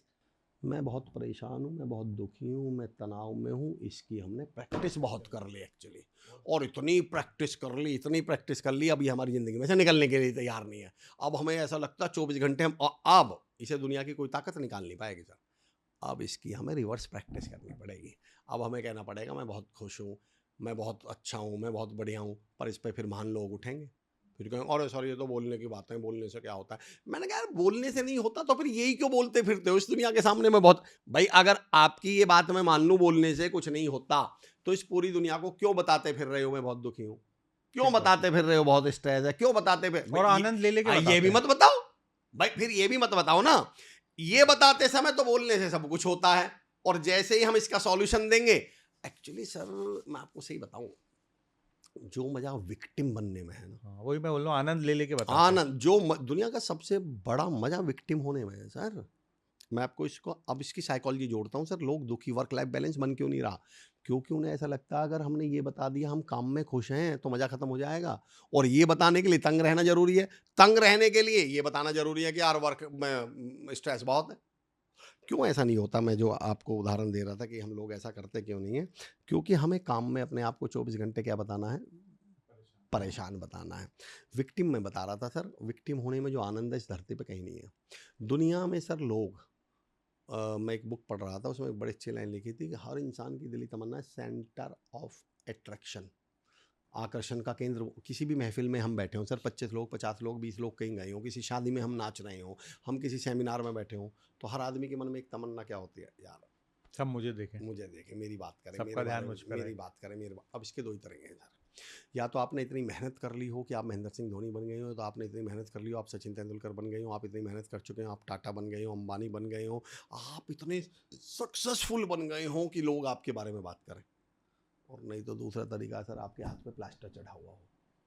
अगर हम 10 लोग कहीं किसी महफिल में बैठे हैं, आपका बर्थडे है और वहाँ 25 लोग आए हैं और मेरे हाथ पे प्लास्टर चढ़ा हुआ है, बताओ सर वो 25 के 25 आपसे भी मिलने से पहले किसके पास आएंगे? आपके पास। और आते ही और अरे अरे अमर भाई, अमर भाई क्या हो अरे गया, यार अमर भाई, अमर भाई, अमर क्या भाई, हो गया। 4 बार। अब अमर भाई को लगता है कि यार आज से पहले तो इन्होंने नोटिस भी नहीं किया। इज्जत ही नहीं दी। हाँ भाई आज तो ये 5-5 10-10 मिनट। अब जो प्लास्टर 15 दिन में उतरना था, अमर भाई 25 दिन तो उतर नहीं ना दे। अमर भाई को तो अब मजा आ रहा है ना, आज से पहले किसी ने नोटिस ही नहीं किया। और धोनी, अंबानी, अडानी, सचिन तेंदुलकर, इस वाले में तो बहुत मेहनत लगेगी। अब ये वाला क्यों बने जब आसानी से मिल रही है सेंटर ऑफ अट्रैक्शन बनना। बहुत अब बढ़िया। मेरे पैर में हाथ में प्लास्टर है, 10 दिन बाद इसका उतरना है, तो मैं सोचूंगा अब क्या करूँ, अब क्या करूँ, पैर पैर पैर, अब मैं पैर में मोच लाऊंगा, फिर मैं पैर में चढ़वाऊंगा, फिर सर में पट्टी बंधवाऊंगा, फिर जब ये सारी चीज़ें बाहर की बंद हो जाएंगी तो मैं बताऊंगा हार्ट में तकलीफ हार्ट है। में हार्ट में तकलीफ है। और अब मुझे लगेगा कि पर ऐसे लोग जान, इन लोगों से बस एक ही अपील है, इस सब के चक्कर में आपने अपनी ज़िंदगी कैसी कर ली यार। अगर मैं पैर पे प्लास्टर चढ़वा लूँ और 4 लोग पूछ भी लें तो फुटबॉल तो नहीं खेल पाऊंगा, मैं दोस्तों के साथ घूम तो नहीं पाऊंगा, वो ज़िंदगी के मज़े तो नहीं ले पाऊंगा जिसके लिए मेरा जन्म हुआ था। तो मैं ये कहना हूँ, इस विचारगी से बाहर आइए, इस विक्टिम कार्ड को खेलना बंद कीजिए, इतना परेशान रहना बंद करिए। जीवन एक ही बार मिलना है, इस जीवन को जितना खुश रहकर जी सकते हैं इसको, और फिर अपने आप वर्क लाइफ बैलेंस बन जाएगा सर। सर इसी बात से कनेक्टेड एक और बात लोग बोलते हैं जी, कि जैसा जैसे पैसा आता है आपके जीवन में, वैसे वैसे सुकून कम हो जाता है जीवन में। और ये तो बहुत बड़ी चालाकी है सर। ये आपने इतना कमाल का सवाल पूछा है सर। ये इतने चालाक लोग हैं, एक्चुअली इनको चाहिए थे परेशान लोग। दुनिया में रूल करना सबसे आसान किसको है? जो बहुत क्लियर है, बहुत सुकून में रह रहा है, बहुत कामयाब है, सफल है, उसको? या जो परेशान है, दुखी है, जूझ रहा है, समस्याओं ग्रस्त है, किसको रूल करना हाँ, आसान? जिसका पूरा फोकस नहीं है वो कमजोर आदमी, कमजोर परेशान आदमी, आदमी, कमजोर उसी पे आदमी। फोकस नहीं होगा। तो जब इन्होंने देखा कि यार 80% लोग तो पैसा कमा ही नहीं पा रहे, तो ये तो कमजोर किस लिए है? पैसा। अब जब इन्होंने देखा यार पर 20% अपनी मेहनत के दम पे, अपने जुनून के दम पे इस लीग से बाहर निकल रहे हैं, इस लकीर से बाहर निकल रहे हैं, इस कैटेगरी से बाहर हो जाएंगे और ये फिर हमारी रेंज से बाहर निकल जाएंगे, तो इन्होंने कहा अब ये पैसे की वजह से तो परेशान नहीं हो सकते, इन्हें कैसे परेशान रखा जाए? तो इन्होंने वही मार्केटिंग। अब इन्होंने मार्केटिंग क्या करनी शुरू करी? पैसा हाथ का मैल है, पैसा भाई भाई के बीच में दरार। जितना पैसा बढ़ेगा उतना ही आपकी परेशानियां, दिक्कतें, सुकून कम होता चला जाएगा, नींद आनी बंद हो जाएगी, फिर डायलॉग बाजी चलती है। फिर मार्केटिंग कैसे होती है सर? मैं एक रील देख रहा था, आप 1000 रील देख चुके होंगे ऐसे। फिर कैसे दिखाया जाता है? ग्लोरीफाई किसको करा जाता है? गरीबी को, पैसे को दिखाया जाता है विलेन के तौर पर। आप देखिएगा, एक रील में देख रहा था, ऐसे दिखाएंगे पति पत्नी BMW में रेड लाइट पे गाड़ी रुकेगी और पति पत्नी आपस में एक दूसरे से झगड़ रहे हैं, नोचने को तैयार हैं एक दूसरे को, ऐसा लग रहा है बाल खींच लेंगे। और तभी वहां से एक कपल गुजरेगा साइकिल पे और दोनों हंसते मुस्कुराते एकदम एक दूसरे को प्यार से देखते हुए जा रहे हैं। मैं कहता हूं जिस चौराहे पे आप चुनौती देते हो, जिस चौराहे पे मैं खड़ा होने के लिए तैयार हूं 24 घंटे, आप मुझे एक साइकिल पे कपल जाते हुए दिखा दीजिएगा जो ऐसे जा रहा हो, वो लड़ते जा रहे हैं, फीस नहीं है बच्चों की, तुम सब्जी नहीं है, 2 दिन से सब्जी नहीं बनी है, तुम ये नहीं करते, तुम वो नहीं करते, वो लड़ पर पता नहीं क्यों हर BMW वाला लड़ता हुआ दिखाया जा रहा है। यानी इन्होंने फिर भितूर में घुसा दिया कि पैसा आएगा तो सुख छीन लेगा, चैन छीन लेगा। अब ये हमारे मन में बैठा दिया। और एक होती है sir pseudo medicine. Pseudo medicine समझते हैं? सूडो मेडिसिन किसको बोलते हैं सर? उसका रिवर्स उदाहरण दे रहा हूँ यहाँ। मेरे या आप में से किसी के भी सर आपके सर में दर्द हो रहा है और आपने कहा यार अमर भाई बहुत तेज सर में दर्द हो रहा है, और मैं देखता हूँ सर मैं रुक जाऊँ टैबलेट देखता हूँ, रात के 2 बज रहे हैं, अब मेडिकल स्टोर तो खुल नहीं रहा, मैं देखता हूँ यार सर दर्द की टैबलेट तो नहीं है पर पेट दर्द की टैबलेट है। मैं चुनौती देता हूँ सर, सेम पेट दर्द की टैबलेट लाकर अगर मैं रैपर हटाकर आपको पानी देकर ये कह दूँ लो सर सर दर्द की टैबलेट मिल गई, और मैं आपको वो टैबलेट देकर 20 मिनट बाद पूछूँ अब कैसा लग रहा है, मैं गारंटी देता हूँ आपका जवाब क्या होगा? हाँ नहीं, जबकि वो सर दर्द की दवाई नहीं है। लेकिन आपको मैंने क्या बोल दिया कि भैया ये किसकी दवाई है? सर दर्द की। तो आप पहले ही अब मान के बैठ जाएंगे कि जैसे ही मैं इसे खाऊंगा तो मेरे सर दर्द में क्या होगा? आराम हो जाएगा। हम दही का एक उदाहरण दिया करते हैं कि जब कोई कहता है कि इसको अच्छा काम करने जा रही हो तो घर से क्या खा के जाओ, तो मैंने कहा वो दही कुछ नहीं करती, एक्चुअली आपने थॉट को दही से कनेक्ट कर दिया कि जैसे ही दही खाओगे तो काम बढ़िया होगा, और जैसे ही आपके मन में ये भरोसा डेवलप हो गया कि मेरा काम बढ़िया, तो एंजाइटी खत्म, डर खत्म, जो स्ट्रेस था वो खत्म, और डर एंजाइटी और स्ट्रेस खत्म तो आप इंटरव्यू कैसा दोगे? बढ़िया कूल, और फिर आपका बढ़िया इंटरव्यू जाएगा, सिलेक्शन हो जाएगा, और आप आके क्या कह दोगे? दही खा के गया था, मेरा नंबर आ गया। तो इन्होंने पैसे के साथ क्या जोड़ दिया? इन्होंने पैसे को अब दही का उल्टा कर लो। इन्हें बोला जब पैसा आएगा ना तो सुकून चला जाएगा। तो लोग सच में क्या सोचने लगे? हाँ यार जब से पैसा आया ना हमारे आपस में तो भाई भाई में बात ही नहीं हो पाती। अरे इसलिए नहीं हो पाते कि तुम भी ऑफिस में व्यस्त हो भाई, परेशान नहीं हो आप लोग, व्यस्त हो। पर अब डायलॉग बाजी क्या चल गई कि भैया देख लो आपस में रिश्ते दरार डाल देते ये, तो अब पैसा ही, अच्छा पैसा वही काम करने लगे कि जो आप सोच के बैठे हुए थे। तो सर कुल मिला के तो वो जो सुकून है, इस पर एक प्रैक्टिकल उदाहरण देता हूँ सर, मैं हाथ जोड़ के लोगों से रिक्वेस्ट भी करता हूँ। पहले जब हम गाँव में रहते थे ना सर, तो पहले क्या होता था, पंखा और बल्ब, कमरे में एक आध बल्ब होता था, एक आध पंखा होता था। आपने वो जीवन जरूर जिया होगा सर, जितने लोग सुन रहे हैं कि पहले हम स्विच को खटका बोलते थे। हाँ। और आपने ये भी नोटिस किया है सर कि एक ही खटके में, पहले इतने मितवई थे हम लोग, इतना हमारे घर पुराना टाइम जो था, सेविंग्स इतनी करने की सोचते थे कि 4 स्विच नहीं लगते थे सर बोर्ड के नाम पे, एक ही खटका लगवाते थे और उसी एक ही खटके में बल्ब भी है और पंखा भी। अब सोच के देखो सर, वो खटका खराब हो जाए, ना खुदा ही मिला, ना विशाले सनम, ना इधर के रहे ना उधर के, एक खटका खराब होने की वजह से मैं पसीने में भी लथपथ हूं और अंधेरे में भी हूं। तो हमने क्या किया सर, वो पंखा हैप्पीनेस है और वो बल्ब सक्सेस है, और हमने इन दोनों का कनेक्शन एक ही खटके में कर दिया। अब एक खटका खराब हो जाए, अगर पैसा नहीं आ रहा, सफलता नहीं मिल रही, ये नहीं हो रहा, तो हम दुखी भी रहने लगते हैं। या उल्टा करके देख लो, हम खुश नहीं हैं तो हम इधर भी ध्यान नहीं देते। मैं कहता हूं कि इनका आपस में कोई लीजो दीजो है ही नहीं, इसको अलग रखिए, पहली बात तो इसको अलग रखिए, और दूसरी बात ये भी समझ लीजिए कि पैसे के आने से समस्याएं नहीं बढ़ती, पहले थॉट प्रोसेस यहाँ क्लियर कर लीजिएगा। अब तीसरा उदाहरण दे रहा हूँ, लास्ट, जो मेरा बहुत फेवरेट एग्जाम्पल है। हमने बहुत चाली के साथ इनको एक दूसरे के खिलाफ क्या कर दिया, पैसा और हैप्पीनेस सर, ये दोनों सगी बहनें थीं जिनको हमने सौतन बना दिया। अब ऐसा लगता है ना, जहाँ पैसा आएगा वहाँ क्या नहीं होगा। मुझसे जब मैं कॉलेज में था सर, मुझसे एक सवाल पूछा मेरे एक दोस्त ने, डिबेट चल रही थी कि अमर भाई एक तरफ 1 करोड़ रुपए हैं और एक तरफ आपके माँ बाप हैं, आप किसे चुनेंगे? मैंने कहा सवाल का जवाब तो मैं 1 सेकंड में दे दूंगा, पर मेरा एक सवाल है इस पे पलट के। बोले हाँ बताओ। मैंने कहा पहले तुम इसका जवाब दो। बोले हाँ बताओ। मैंने कहा वो माँ बाप ढूंढ के लाओ जो 1 करोड़ रुपए से अलग रहते हैं। ये कौन से माँ बाप हैं चितेश सर इस दुनिया में जो कहेंगे या तो हमें ले या 1 करोड़ रुपए ले? मैंने कहा यार मेरे माँ बाप तो मुझसे ये कहेंगे कि हमारे 1 करोड़ का सूटकेस उठा और आ, साथ में रहेंगे। तो मैंने कहा ये सवाल तुमने पैदा कहाँ से करा है कि 1 करोड़? आप कभी भी देखना, आपके स्कूल के टाइम से ही ऐसे इनके 1 करोड़ और माँ बाप हमेशा अलग ही मिलेंगे।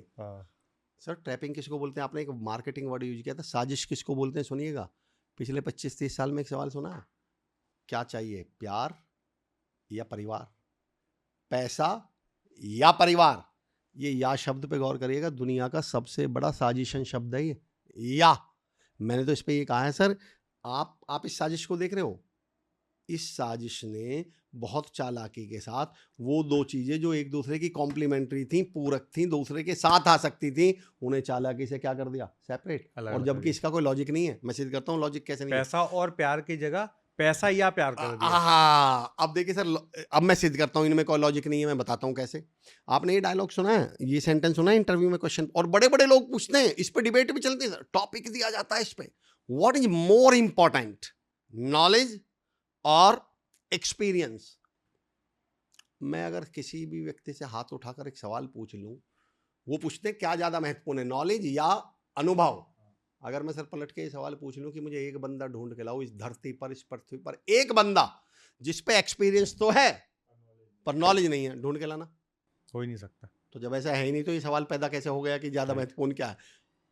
नॉलेज का एक्सटेंशन, नॉलेज का प्रैक्टिकल इंप्लीमेंटेशन ही तो अनुभव है। Right. अनुभव कहीं सदर बाजार में थोड़ी मिल रहा है 5 किलो में लेके आ गया। तो जब ये दोनों चीजें अलग अलग ही नहीं है तो आपने और लगा कैसे दिया इनके बीच में?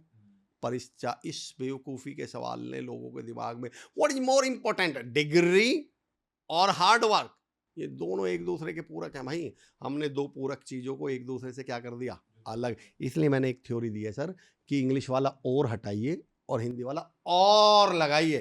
पैसा और परिवार, पैसा और प्यार। और इस पर मैं एक उदाहरण दिया करता हूँ कि मेरे एक चाचा जी आए, सर हम मनुष्य हैं, भगवान की सर्वश्रेष्ठ रचना, हम इतने कमजोर फाइन में से एक को झेल पाएंगे? मेरे एक चाचा जी आए घर पे, बोले, मैंने उनसे पूछा चाचा जी क्या लोगे, क्या लाऊं, हलवा या खीर? वो बोले क्यों बेटा, घर में कटोरी एक ही है, दोनों दे दे यार, खीर भी दे दे, हलवा भी दे दे। तो मैं तो आज तक नहीं समझ पाया कि प्यार आएगा तो पैसा भग जाएगा, पैसा आएगा तो वही वाली थ्योरी इन्होंने पैसे और सुकून के साथ लगा दी। क्या चाहिए तुम्हें जिंदगी में, क्या चाहिए, पैसा या सुकून? तो लोगों को लगा इनमें से एक ही मिलता होगा। मैं कहता ना भाई, दोनों मिल पैसा सकते हैं। और सुकून। और फिर इस पे क्वेश्चन कैसे बेवकूफ़ी के बनाए जाते हैं सर। मैं बेवकूफ़ी नहीं कहूँगा, वो तो चालाक है। जिन्हें हम बेवकूफ़ मान के बैठे हैं वो हमारा बेवकूफ़ बना रहे हैं। वो एक सवाल देखो, डायलॉग बाजी कैसे चलती है सर। पैसे के साथ क्या क्या नहीं किया जाता? बोले पैसे से सच्ची खुशी नहीं मिलती। तो मैंने कहा यार ये कौन सा लॉजिक है, ये सवाल कैसे बना? तो मुझसे किसी ने पूछ लिया एक पॉडकास्ट में कि हमारे सर पैसे से सच्ची खुशी तो नहीं मिलती, फिर हम पैसे कमाते क्यों हैं? मैंने कहा मेरा एक सवाल है। बोले जी क्या? मैंने कहा यार पानी पीने से भूख मिटती है क्या? बोले नहीं। तो मैंने कहा आज से पानी पीना बंद, पानी तो बेकार चीज़ है। अरे बोले पानी क्यों बेकार चीज़ है? मैंने कहा यार पानी से भूख नहीं मिटती। तो बोले सर हम पानी भूख के लिए थोड़ी पी रहे हैं। मैंने कहा फिर पानी तो प्यास के लिए पिया जा रहा है। तो मैंने कहा हम पैसा सच्ची खुशी के लिए थोड़ी कमा रहे हैं, पैसा लग्जरी के लिए कमा रहे हैं, पैसा सुखों के लिए कमा रहे हैं। पैसा तो हम चीजें खरीदने के लिए पैसे से कार मिलती है, पैसे से बेड मिलता है, पैसे से मकान मिलता है, बंगला मिलता है, कपड़े मिलते हैं, लग्जरी मिलती है। सच्ची खुशी परिवार से मिलती है, सच्ची खुशी दोस्तों से मिलती है। तो वहां से लो ना। ये कौन सा लो? संतरे से विटामिन ए मिलता है क्या सर? Vitamin C. तो आज से विटामिन ए नहीं मिलता तो अब संतरा खाना बंद कर दूं? अरे तो विटामिन सी मिलता है, इससे तो मैं विटामिन सी लूंगा ना, तो इससे विटामिन सी लो। इससे विटामिन ए की जरूरत क्या है? विटामिन ए आम से मिलता होगा, सॉरी सेब से मिलता होगा, उससे लो। तो हमें संतरे से विटामिन ए चाहिए, नहीं तो हम संतरे को बेकार बता देंगे। तो हमें पैसे से सच्ची खुशी चाहिए, नहीं तो पैसा बेकार बता देंगे। पैसा खुशी के लिए नहीं, पैसा सर सुखों के लिए होता है। खुशी और सुख में भी अंतर है सर। हम इसी में बैठे हुए, ये सुख है। खुश हम हो ना हो, पर इस समय हम क्या हैं? सुखी हैं। अब थोड़ी देर के लिए अगर मैं एसी बंद करवा दूं तो एक तो मैं खुश नहीं, ऊपर से मैं सुखी भी नहीं हूं। अब मैं दो लड़ाई एक साथ लड़ रहा हूं। एक तो मैं वैसे परेशान हूं, हाँ पसीना, हाँ। अरे तो मैं कहता हूं कम से कम एक तरफ तो सेटल हो जाओ। और बहुत चांसेस हैं सर कि अगर मैं एसी में बैठा हूं और किसी वजह से परेशान हूं तो उसका सॉल्यूशन सोच पाऊं, क्योंकि मेरा माइंड सेट दूसरी लड़ाइयों में नहीं उलझा हुआ है। तो मैं कहता हूं पैसे से आपको सुख मिलता है, खुशियां जिन चीज़ों से मिलती है उस पर काम करिए। पैसे से सुकून कहीं नहीं जाता है, आप ये समझ लीजिए। बहुत बढ़िया। तो सर जो ये मन में लोगों के भ्रम है कि जैसे जैसे पैसा आता है सुकून चला जाता है, उन लोगों को आप क्या एडवाइस करेंगे? मैं तो उनको सिंपल सी एडवाइस दूंगा कि कुछ समय के लिए बिना पैसे के कह रहकर देख लें, आपको पता चल जाएगा। ये जो डायलॉग बाजी थी भाई, इसका बहुत सीधा सा तरीका है भाई, पैसे आने से सुकून चला जाता है। तो मेरा एक सवाल है, आओ बिना पैसे के रहते हैं, साल 6 महीने 2 साल 5 साल, पता चल जाएगा। अगर आपको बिना पैसे के वो सुकून हो तो फिर तो उससे बढ़िया कुछ है ही नहीं। आओ ला के दिखाओ मुझे, कहाँ है भी तो नहीं वो, चला कहाँ गया? चला तो तब जाता जब वो होता। इनका सर आपस में कोई कनेक्शन नहीं है। मैं फिर एक उदाहरण देना चाह रहा हूं कि पैसे की वजह से सुकून नहीं गया होगा, आपकी आदतों की वजह से सुकून गया होगा, आपकी सोच की वजह से सुकून गया होगा, आपके थॉट प्रोसेस की वजह से सुकून गया होगा। चेंज उसको करिए, इसको मत करिए। एक्चुअली मैं फिर कह रहा हूं सर, अल्टीमेटली इनको हमें पैसे से रोकना था, कामयाब होने से रोकना था। तो इन्होंने इतनी इतनी इतनी इतनी इतनी डायलॉग बाजी दे दी है। अब आदमी कहीं तो उलझेगा। लास्ट जब हमें इसको पहले इन्होंने कहा पैसा क्या होता है, हाथ का मैल है, फिर इन्होंने कहा पैसे से क्या होती है, भाई भाई के बीच दरार होती है, फिर इन्होंने पैसे को, मैं तो मेरा एक उदाहरण भी कई पॉडकास्ट में उदाहरण दिया, पैसे को विलन दिखाया गया है सर। वो पुरानी हिंदी फिल्मों का मैं उदाहरण देता हूँ, कभी भी देखना, पुरानी हिंदी फिल्मों में पैसा हमेशा विलन के पास ही दिखाया जाएगा। जो सिगार फूक रहा है, सिगार है, लंबी बढ़िया जूते कार है, पहना, सूट लंबी बूट कार, में है ना, बड़ा बंगला, बंगले से उतर रहा है, वो विलेन मिलेगा। और ध्यान तो सर, हीरो कौन? सारी मजदूर। दुनिया का बोझ हम उठाते हैं, मैकेनिक, कुली, मजदूर। इन्होंने पहले ही हमारे दिमाग में फितूर भर रखा है कि पैसा तो विलेन के पास होता है। फिर हमने मिडिल क्लास लोग हैं, हमने डायलॉग सीख लिया। आप इस हिंदुस्तान में हर पैसे कमाने वाले को हम चोर बोलते हैं सर। जितने बड़े बड़े बिजनेसमैन, बाबा रामदेव, अडानी, अंबानी, सबको हमारे पास डायलॉग क्या है? अरे बहुत 2 नंबर का कहा, अरे ठग लिए। बाबा रामदेव के बारे में हर दूसरे के मुंह पे डायलॉग क्या? देखो हमें आंख ऐसे कर करके और हमें योगा सिखा के ठग के पैसा कमाएंगे। ठगा कैसे है, मेरी यही समझ में नहीं आया आज तक, पर जुबान पे चढ़वा दिया ना सबके। विदेशी कंपनियों का कोलगेट की जगह उन्होंने अपनी पतंजलि का कोलगेट, अपने पतंजलि का कांति बेच टूथपेस्ट लिया करवा ना। दिया। ठगा कैसे, मेरी ठगा यही समझ कैसे? में नहीं आया उस आदमी ने हमें ठगा कैसे है। पर दिमाग में जो पैसा कमाता दिखेगा उसे क्या बता दिया जाए, जमीर बेच के कमाया है। अल्लो, और हम जमीर बेचेंगे नहीं तो हमें। अच्छा अब एक बात बताओ, इन्होंने देखो सर कैसे कनेक्ट करा है कि जो पैसा कमा रहा है वो जमीर बेच रहा है। अब मिडिल क्लास के साथ समस्या क्या कर दी कि अगर मैंने पैसा कमा लिया तो लोगों के दिमाग में क्या आ जाएगा कि मैंने क्या बेच दिया। अब मुझे जमीर बेचने से बचा हुआ दिखना है तो क्या बताना पड़ेगा, मैं परेशान हूँ, मैं दुखी हूँ। तो परेशानी को इन्होंने इतना ग्लोरीफाई कर दिया सर, गरीबियत को इतना ग्लोरीफाई कर दिया सर, टेंशन में रहने को इतना भाई टेंशन में रहने वाला जिम्मेदार, परेशान आदमी जिम्मेदार, गरीब ही परेशान होता है। तो इन्होंने कहा अरे सबसे अच्छा तरीका क्या है कि परेशान रहो ताकि तुम ईमानदार कहलाओ, परेशान रहो ताकि तुम बढ़िया कहलाओ, रहो परेशान, रहो दुखी, रहो तंग। इसलिए आदमी सर पैसा आने के बावजूद भी ये कहने के लिए तैयार नहीं है कि मैं खुश मेरे हूँ। पास पैसा है। हाँ मैं खुश हूँ, क्योंकि उसे ऐसा लगता है कि अगर मैं पैसा आने के बाद ये कहने लगा मैं खुश हूँ तो इन्हें लगेगा फिर वही वाली बात, परेशान रहे तभी तो जिम्मेदार माना जाए, दुखी रहे तभी तो जिम्मेदार माना जाए। तो वो बता रहे हैं दुनिया को जी मैं दुखी हूँ, मैं परेशान हूँ। सर तो पैसा और परेशानी दोनों का कोई लेने देना तो वैसे नहीं है। बल्कि मैं तो उल्टा कहता हूँ सर, 90% कम हो जाएंगे। एक बार कमा के तो देख लो, लिख के दे रहा हूँ सर, 90% कम हो जाएंगी। सर आज से 20-30 साल पहले लोगों के 6-6 8-8 बच्चे हो जाते थे, वो 6-6 8-8 बच्चों को ही पाल लेते थे। आज 1-2 बच्चे नहीं पल रहे हैं। और आज के बच्चों को जो सारी सुविधाएं मिल रही हैं, उसके बाद भी उनका ध्यान अपने खुद के संवारने पे ना हो के सरकार की कमियां ढूंढने में ही लगा रहता है कि हमारे लिए ये नहीं कर रही सरकार, हमारे लिए वो नहीं कर रही सरकार। तो मैं आज से देखूं, आज से 30-40 साल पहले ना हमारे देश में रोडें हुआ करती थी, ना हमारे देश में पानी की अच्छी व्यवस्था थी, ना हमारे देश में खाने की भरपूर व्यवस्था थी। हम गरीब देश हुआ करते थे, खाना भी भरपूर नहीं था। फिर भी हम शुक्र अदा करते थे, धन्यवाद करते थे कि हमें इतने अच्छे देश में जन्म दिया। आज ये सारी सुख सुविधाएं होने के बाद भी आज की जनरेशन शुक्र अदा तो करती नहीं है, बल्कि कोसती ही रहती है। इस जनरेशन के लिए क्या आपका सोचना है और क्या उनको ठीक करना चाहिए? मैं यहाँ दो, इस क्वेश्चन को मैं रिफ्रेम करूँगा सर।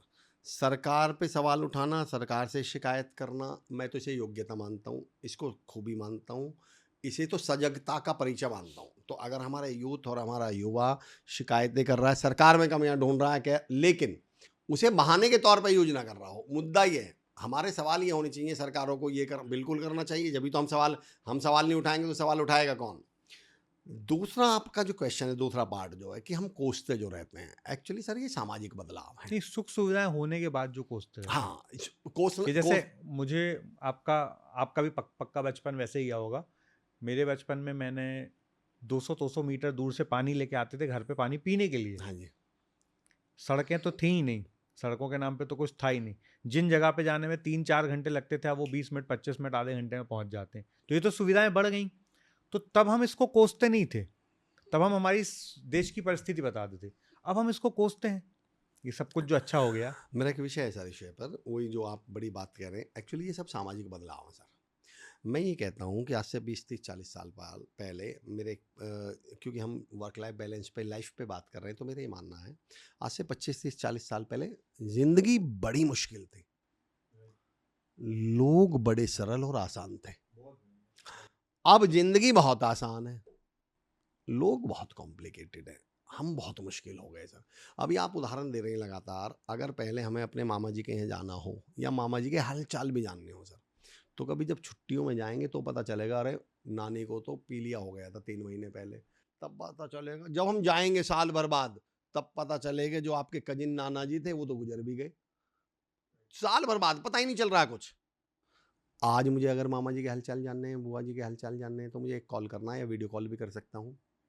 आज से 25-30 साल पहले एक गिलास पानी भी पीना है तो घर से बाहर निकलूंगा, एक नल लगी होगी, नल को दोपहरी में या शाम के टाइम 4 बार ऐसे चलाऊंगा, उसका पानी उतर गया होगा, फिर एक गिलास पानी लाऊंगा, तब एक गिलास पानी पी पाऊंगा। अब बटन दबाऊंगा, गिलास में पानी आ जाएगा। पहले मुझे कहीं से जाना था 150 किलोमीटर दूर, तो पहले घर से निकलूंगा, बैलगाड़ी तो चलो मैं नहीं कहूँगा, ऑटो पकड़ूंगा, तांगा पकड़ूंगा, बस पकड़ूंगा, तब जाके मैं पहुँचूंगा 7-8 घंटे में। अब मैं पहुँच जाऊँगा आधे घंटे में। ज़िंदगी पहले बहुत मुश्किल थी, पर लोग कितने आसान थे। उन्होंने उन मुश्किल चीज़ों में भी ज़िंदगी को क्या मज़े लेना शुरू कर दिया, वो जीवन के आनंद ले रहे थे। अब समस्या क्या हो गई सर, ज़िंदगी बहुत आसान हो गई पर लोग बड़े कॉम्प्लिकेटेड रह गए। उसके 2 कारण हैं। जो आपने एक शुक्र शब्द का प्रयोग करा, शुक्रियाना, तो उसी को हम सेशन को हम उसके साथ ही कंक्लूजन की तरफ लेके चलेंगे। हमारे मन से शुक्र का भाव यानी आभार का भाव खत्म होता जा रहा है। मैं पिछले अपने 1.5 साल की प्रैक्टिस बता रहा हूँ आपको चित्रेश सर। जिस आदमी को लगता हो बहुत परेशान है, बहुत दुखी है, बहुत तंग है, वो मेरे कहने से 2 काम कर ले। वो आभार की प्रैक्टिस करनी शुरू कर दे सर। आभार की, जो काम कर रहा है, जितनी मेहनत कर रहा है, वो उतनी मेहनत। एक तो मैं बता दूं, कोई भी चीज़, चाहे मैनिफेस्टेशन हो, चाहे मोटिवेशन हो, चाहे एनएलपी हो, चाहे दुनिया की धरती की कोई भी चीज़ हो, पहली बात तो दिमाग में ये बैठा लीजिए, मेहनत का सब्स्टिट्यूट नहीं है। ये मेहनत का विकल्प नहीं है, ये एड ऑन तो है। ये उसको सपोर्ट तो करेगी मेहनत को। मतलब आप इसको ऐसे समझ लीजिएगा, मैनिफेस्टेशन या मोटिवेशन या लॉ ऑफ अट्रैक्शन या दुनिया की जितनी भी ये साइंस हैं, ये आपकी गाड़ी को पुश करते हैं, धक्का सपोर्ट मारते बस हैं, देते हैं। सपोर्ट करते हैं। तो गाड़ी वो स्टार्ट होगी जिसमें पेट्रोल होगा, मेहनत नाम का। आप पेट्रोल खाली करके ये नहीं कह सकते मुझे धक्के के दम पे ले चलो, ये भी थक जाएंगे बेचारे 200 मीटर दूर जाके चारों चक्कर खा के गिर जाएंगे। मोटिवेशन भी चक्कर खा के गिर जाएगा, मैनिफेस्टेशन भी, लॉ ऑफ अट्रैक्शन भी, एनएलपी भी, सांस भी नहीं आएगी इन चारों को। तो मैं ये कहता हूँ, पहले तो यार ये मेहनत की जगह इनको ये मत सोचा करो, ये मेहनत के विकल्प हैं, ये मेहनत के सपोर्टर हैं, ये मेहनत के साथ खड़े हुए हैं। तो पहला पॉइंट तो मेरा ये है सर। दूसरा पॉइंट जो हमारा चल रहा है कि जो शुक्रिया अदा करिए, आभार, काम उतना ही करिए, पर एक नई चीज़ जोड़ दीजिए अपने काम में, आभार। 2 फायदे बताऊं सर। एक तो इतना सुकून, इतना चैन मिलेगा, और दूसरी सर आपकी ग्रोथ 10 टाइम्स मल्टीप्लाई हो जाएगी। मैं चुनौती के साथ कहता हूँ, आपको खुद को नहीं पता चलेगा सेम मेहनत, सेम काम के बाद मेरा काम बढ़ता कैसे चल रहा है। तो पहले आभार पे बात करता हूँ सर। आभार है क्या? मैंने अपनी ज़िंदगी में पिछले 1.5 साल में एक नई चीज़ करी सर। चित्रेश सर, पहली बार आप वो ट्रिक तो वर्ड यूज नहीं करूँगा, वो तरीका बताता हूँ लोगों के साथ। अच्छा, लोगों को शिकायत क्या है कि यार शुक्रिया का 2 कारण है शुक्रिया का। जो मिल रहा है, पहले तो उसका आभार व्यक्त करो सर। जो मिल रहा है, ज़िंदगी जीने का एक टूल बताता हूँ, तरीका बताता हूँ सर। एक आदमी छत पे खड़ा हुआ था, केले खा रहा था। अचानक ऊपर से हवाई जहाज निकला और वो हवाई जहाज की तरफ देखते हुए, खुद को कोसते हुए, अरे अपनी तो ज़िंदगी खराब है, नरक में ही जी रहे हैं, मज़े तो ये ले रहे हैं यार, देखो क्या भाई, हम यहाँ धूप में खड़े होकर गर्मी में छत पे केले खा रहे हैं। और ऐसे करके नीचे छिलका फेंक दिया। अचानक निगाह नीचे गई, नज़र नीचे गई, पता चला सर एक लड़का उस छिलके को उठा के खा रहा है। उसका दिमाग खराब, उसने भगवान के हाथ जोड़े, रहे मेरे मालिक शुक्र है मैं छत पे खड़े होके कि मेरे पास छत भी है और केले भी हैं। लोग तो सड़कों पे केले उठा उठा के खा रहे हैं। तो मैंने ज़िंदगी में एक सबक सीखा है सर, जब कामयाब होना हो तो हवाई जहाज वाले को देखो, और जब खुश रहना हो तो छिलके वाले को देखो। हम इसका रिवर्स जी रहे हैं चित्रेश सर। जब खुश होने की बारी आती है तो हवाई जहाज वाले को देख के दुखी रहना, और जब कामयाब या मेहनत करने की कोई बात कह दे, और मेहनत करो, क्यों, इनसे तो बढ़िया ही है, इनसे तो बढ़िया रह रहे हैं। अरे वाह, जब मेहनत की बात आई तो छिलके वाला देख लिया, और जब परेशान खुशी रहने की बात आई तो इन्हें देख के खुशी हो गए, दुख हो गए। तो मैं कहता हूँ इसका उल्टा करके देख लो एक बार। दूसरा बात सर, आभार काम कैसे करता है? मैं आपको एक सिंपल सूत्र, लोग ज़्यादा कई बार मिलने के बावजूद भी परेशान क्यों हैं, जो अभी आप बता रहे हो। शुक्राना बढ़ाइए। उन्होंने शुक्राना नहीं बढ़ाया अपनी ज़िंदगी में, जिनका आप कह रहे थे ना पैसे के बाद भी चैन क्यों चला गया, उन्होंने पैसे के बाद शुक्राना नहीं बढ़ाया, उन्होंने आभार नहीं बढ़ाया। देखो सर, ज़िंदगी और नेचर, भगवान, यूनिवर्स जिसको भी मानते हो, वो काम कैसे करते हैं। एक ठेकेदार साहब थे, उनका एक नीचे लेबर काम कर रही थी, तो उन्होंने कहा यार, उन्होंने आवाज़ लगाई, चौथी मंजिल पे थे, आवाज़ लगाई, अब वो सुने ना, आवाज़ नीचे जा नहीं रही, जो भी है सुने ना। उन्होंने कहा यार क्या करूँ, ये ऊपर ध्यान कैसे, उन्हें कुछ काम था इनका, इसका ध्यान अपनी तरफ कैसे कराऊँ। तो उन्होंने कहा अच्छा एक काम करता हूँ, उनकी जेब में 10 रुपये का नोट था, उन्होंने वो 10 रुपये का नोट फेंका। उन्हें लगा कि जैसे इसके सिर पे या आसपास गिरेगा तो एकदम देखेगा कि ऊपर से किसने गिरा दिया ये।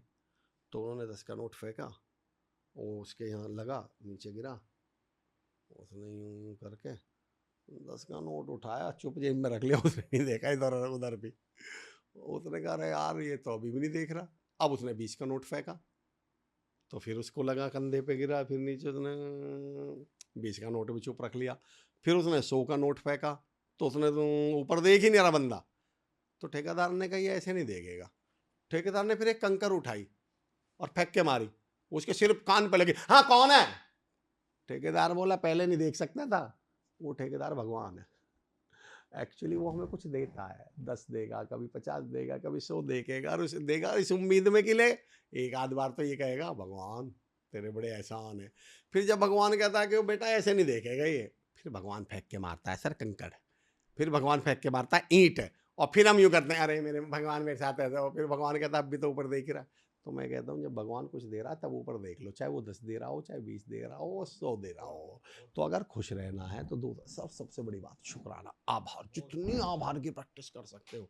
और मैं तो चुनौती और दावे के साथ कह सकता हूँ सर, जो मिल गया, एक टर्म है सर टेलीकिनेसिस, इसको मैं इतना मानता हूँ। टेलीकिनेसिस क्या है सर, इसमें मेरा एक टॉपिक ये है। अच्छा, लोगों को कई बार कहते हैं सर किस बात का शुक्रिया अदा करें, वो तो मिला ही नहीं जो हमें चाहिए था। मैं कहता हूँ उसका करो जो मिल गया। और मैं चुनौती, मैं पेपर पे साइन करके दूंगा सर, जो मिल गया आप उसका शुक्रिया अदा करना शुरू करिए। लिख के दे रहा हूँ, वो मिलेगा जो आप चाहते हैं, लिख के साइन करके दे सकता हूँ सर। और इसका कारण भी, रीजन, साइंटिफिक रीजन बताऊंगा। एक चीज़ होती है सर टेलीकिनेसिस। टेलीकिनेसिस का मतलब होता है नॉन लिविंग ऑब्जेक्ट की भी मेमोरी होती है।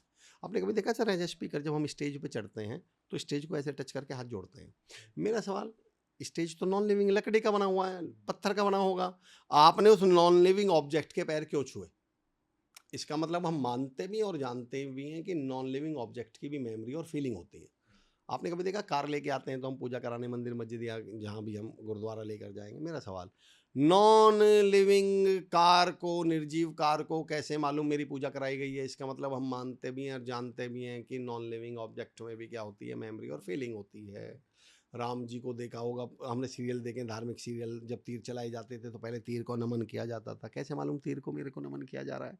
यानी नॉन लिविंग ऑब्जेक्ट की भी क्या होती है सर, फीलिंग्स। अब सोचिए सर, मुझे कार चाहिए थी। सर वैसे ही प्रूफ भी हुआ है, आप अपना हाँ हाँ कंप्लीट करिए फिर मैं बताता हूँ। जी बिल्कुल बिल्कुल, मेटाफिजिक्स में शायद कुछ ऐसा हाँ, हुआ, मुझे उतनी जानकारी नहीं है, पर बिल्कुल आप साइंटिफिक है सर। हाँ, ये आप बिल्कुल साइंटिफिक सही प्रूफ हुआ है प्रूव हुआ है कि बिल्कुल। एक रोबोट एक चूजे को खाना खिलाता है, अच्छा। दाना देता है। हाँ। तो जब चूजा उसके साथ साथ होता है तो उसके साथ साथ घूमता है, और जब चूजे को पिंजड़े में रख देते हैं तो केवल पिंजड़े के इर्द गिर्द ही उस रोबोट का मूवमेंट होता है। ये एक्सपेरिमेंट किया गया बिल्कुल कि बिल्कुल। नॉन लिविंग में भी नॉन कैसे लिविंग फीलिंग्स फीलिंग दी जा बिल्कुल है सर, सकती है। मेमोरी और फीलिंग दोनों है। अब मेरा पॉइंट सुनिएगा सर, तो आपने कार खरीदनी थी, आपको कार चाहिए थी और कार नहीं मिली, और मिली क्या, बाइक। अब हम जो इस दुनिया की सबसे बड़ी बेवकूफ़ी कर रहे हैं वो बताता हूँ क्या है।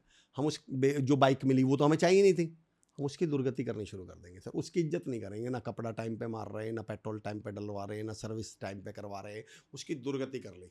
और ये सब कौन देख रही है चित्र सर? वो कार जो हमें चाहिए, देने वाला मेमोरी है। उसकी भी है, फीलिंग उसकी भी है। हम्म। आप सोच के देखो इस कार के मन में क्या चल रहा होगा। कि यार इसकी जिस इज्जत नहीं कर रहा तो जिस मेरी क्या पे करेगा। इतनी सी बाइक, हाँ, इस पे कपड़ा नहीं मारा जा रहा, इसकी सर्विस नहीं करवाई जा रही, इस पे जिसमें 500 रुपए का पेट्रोल डलता है टोटली, इसमें नहीं डलवाया जा रहा, अगर मैं इसकी ज़िंदगी में चली गई तो मेरी तो दुर्गति कर देगा ये आदमी। राइट। और कार क्या डिसीजन लेती है ना, इसकी ज़िंदगी में नहीं जाऊंगी। अब जरा उल्टा करके देखना सर, उस बाइक को चमका के रखना जो आपको चाहिए ही नहीं थी, उस बाइक को सर्विस करवा के बढ़िया चमका के फुल पेट्रोल करवा के भर के रखो। और अब वो कार क्या सोच रही, यार ये कार बाइक तो इसे चाहिए ही नहीं थी, इसने इसे रानी बना के रखा हुआ है, मैं इसकी ज़िंदगी में चली गई, मैं तो इसकी ड्रीम गर्ल हूँ ना, मैं तो इसके जो भी मतलब ड्रीम हूँ, अगर मैं इसकी ज़िंदगी में चली गई तो महारानी बना के रखेगा, वो चीज़ आ जाएगी। मैं कहता हूँ आभार आभार आभार व्यक्त करिए। अब इसमें एक नया एंगल आज देता हूँ सर, जो मैंने पिछले कुछ समय में अप्लाई करना, मेरी थॉट प्रोसेस जो बदली मैंने अपनी ज़िंदगी में। लोगों की समस्या क्या है सर, लोग लोगों की मदद या हेल्प सिर्फ इसलिए करना चाहते हैं कि वो भी पलट के करें। सबसे बड़ी बेवकूफ़ी तो यही है। अच्छा, फिर हम बुरा भी मानते हैं, यार हमने चित्रेश सर कह रहे हैं मैंने अमर की मदद करी थी, अब मेरे अमर ने मेरी मदद नहीं करी, अमर कह रहा है मैंने चित्रेश सर की मदद करी थी, चित्रेश सर ने मेरी मदद नहीं करी जब जरूरत पड़ी। तो मैं एक सिंपल सवाल पूछता हूँ, पहली बेवकूफ़ी तो चित्रेश सर हम यही कर रहे हैं। मैंने एक आदमी को 2 महीने पहले 3 महीने पहले ब्लड दिया था, आज मुझे ब्लड की जरूरत पड़ गई, अब मैं उस आदमी से क्या कह रहा हूँ, मैंने तुझे ब्लड दिया था, तू तू मुझे दे। मुझे दे। ये दारा सिंह बन गया 3 महीने में। अरे जो आदमी 3 महीने पहले, यार मैंने जिसको ब्लड दिया है, इसका मतलब या तो वो सीरियस बीमार रहा होगा, परेशान, भैया उसके ब्लड की कमी थी तभी तो मैंने ब्लड दिया है, और अब मैं उसी से क्या कह रहा हूँ, तू दे 3 महीने बाद मुझे ब्लड। अरे ये दारा सिंह थोड़ी बन गया 3 महीने में। मैंने चित्रेश सर से 6 महीने पहले 20,000 50,000 1 लाख रुपए की मदद मांगी थी। अब चित्रेश सर को कोई, और वो लौटा भी दी, जो भी रहा हो। अब चित्रेश सर को कोई काम पड़ गया, चित्रेश सर उसी अमर से कह रहे हैं जिस अमर ने 6 महीने पहले चित्रेश सर से 1 लाख रुपए मांगे थे, और यार अमर जी मुझे भी कुछ पैसों की जरूरत थी, कुछ मदद करोगे। अमर कह रहा सर मेरे पास तो नहीं है। देख रहे हो कितने बेकारे लोग हैं, देख रहे हैं कितनी मतलबी दुनिया, हमने तो, अरे मतलब ही नहीं है। जो आदमी खुद ही 50,000 मांगता फिर रहा था 6 महीने पहले, ये कोई बिजनेस वो नहीं बन गया करोड़पति 6 महीने में। 6 महीने में ऐसा चमत्कार नहीं हो गया कि वो चित्रेश दे सर सके। उस अमर से मदद मांगी क्यों रहे हैं जो 6 महीने चित्रेश सर से मदद मांग, आप आशीष सर से मांगो ना, आप दुर्वेश सर से मांगो ना, आप सागर सिन्हा साहब से मांगो, दीपक दहिया से मांगो, विकास नागरू जी से मांगो, अमित कुमार, मुझसे मांगी क्यों रहे हो। हमारी ठीक बात है। पहली समस्या ये है कि जिसकी हमने मदद कर दी उसी से मदद वापस मांग रहे हैं, वो नहीं करेगा, उसकी औकात, उस सॉरी वर्ड यूज कर रहा हूँ, अभी उसकी क्षमता नहीं है, वो होती तो तो जब आपसे मैंने मदद नहीं वो लेता। आपसे ही नहीं लेता। और फिर हमारी चिड़ा और जलन का कारण ही क्या है, हम्म। यही कि देखो ये दुनिया मतलब ही है, मतलब ही थोड़ी है, नहीं है उसकी क्षमता। मैंने इस जीवन में 2 सिद्धांत अपना रखे हैं सर, जिसने मुझसे मदद मांगी उससे मैं मदद मांगूंगा ही नहीं। बहुत बढ़िया। मेरे लिए देवता समान है सर वरुण यादव सर, जिन्होंने मुझे जिंदगी में तब बाहर निकाला जब मैं गड्ढे में, और गड्ढे में भी औंधे मुंह, दुनिया तो हाथ पकड़ के निकालती है, उन्होंने पैर पकड़ के निकाला। लेकिन वरुण सर ये कभी नहीं सोचते कि ये अमर मेरी मदद करते, वो ही जानते हैं जो कल तक खुद गड्ढे में पड़ा था यार, इससे मैं क्या मदद ले लूं, ये कि मैं, उनके लिए तो और बड़े वाले बैठे हैं ना, उनकी तो और नेटवर्क में बड़ा वाला, उन्हें कभी जरूरत पड़ेगी तो उनसे मदद लेंगे, मुझसे थोड़ी मदद लेंगे। अब दूसरा जो मैंने अपनी जिंदगी में एक नई चीज करी सर, और देखो सर क्या मजा आया उस जीवन के बाद, तो मैंने कहा लोगों की मदद तो करनी है, पर हो सकता है ये मदद लोग या तो, अच्छा मैं तो कहता हूँ चलो आज कोई इस बात पे कहने लगे सर 3 साल बाद तो वो ब्लड वाला ठीक हो गया अब तो दे सकता है, मैं उल्टा कहता हूँ सर हो सकता है वो अभी भी ना दे, तो मेरा तो ब्लड बेकार गया नहीं गया। मैं ये बताना चाह रहा हूँ वो मदद बेकार नहीं गई, उसका रीजन देता हूँ सर। चिते सर, काना, आपका बेटा काना, मेरा बेटा समर या मेरी बेटी रिद्धिमा है, हमारे बच्चे किसी से 10-20-50,000 रुपए उधार ले लें और वो उस उधार को चुका ना पाए या उसके वापस ना कर पाए, लीगली तो मैं कहता नहीं, पर एथिकली, नैतिक रूप से और सामाजिक रूप से अब उस उधार को चुकाने की जिम्मेदारी किसकी बन गई, माता पिता की।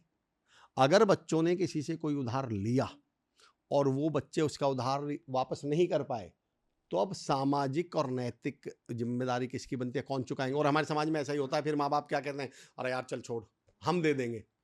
मैंने जीवन में एक सिद्धांत अपना लिया, लोगों की मदद करिए, अगर ये नहीं चुका पाए ना तो इनका तो बाप वो बैठा हुआ है चुकाएगा। ऊपर, इनके पिताजी बैठे हुए हैं ऊपर, और अब इस मदद को लौटाने की जिम्मेदारी किसकी है, पिताजी की। और एक मैं बताऊं सर, जब पिताजी लौटाएंगे तो मेरी हैसियत से नहीं लौटाएंगे।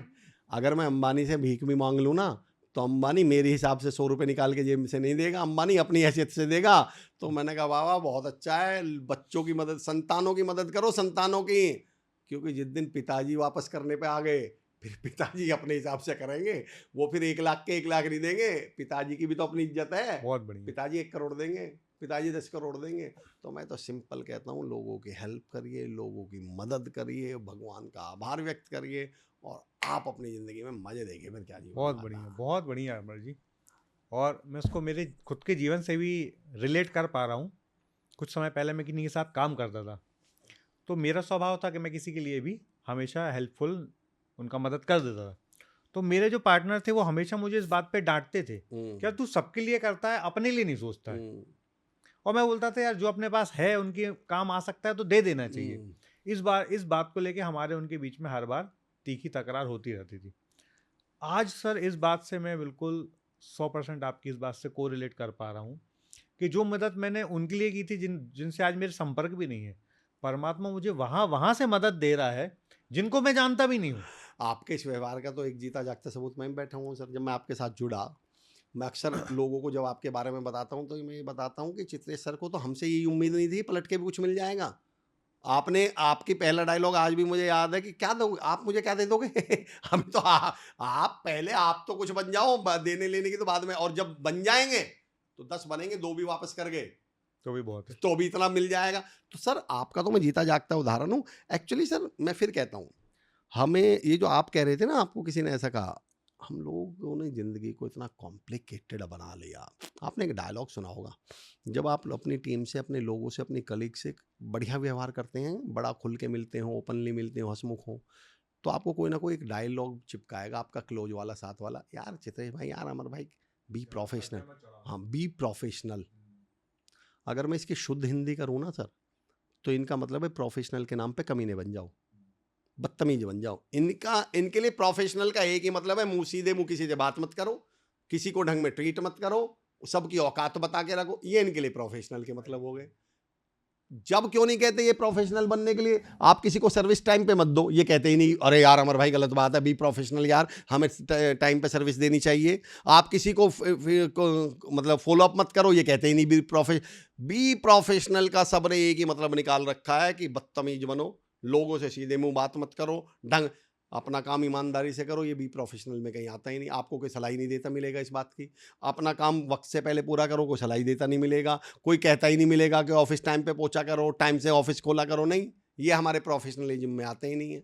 तो सर एक्चुअली हम लोगों ने डायलॉग ऐसे सीख लिए, एक अलग टॉपिक है, कोई लेना देना नहीं है, पर एक अलग टॉपिक, ऐसे ऐसे डायलॉग पैदा कर रखे हैं सर हमने। वो सोशल मीडिया का ज़माना है, फिर डायलॉग चिपका देंगे, जैसा सामने वाले का व्यवहार ऐसा पलट के। वो डायलॉग क्या होता है, जैसा सामने वाला करेगा उसके साथ हम वैसा ही करेंगे, वैसा ही हमारा व्यवहार। मैं बड़ा हाथ जोड़ के बड़ी विनम्रता से कहता हूँ, फिर मैंने कहा हम में और जानवर में अंतर क्या है?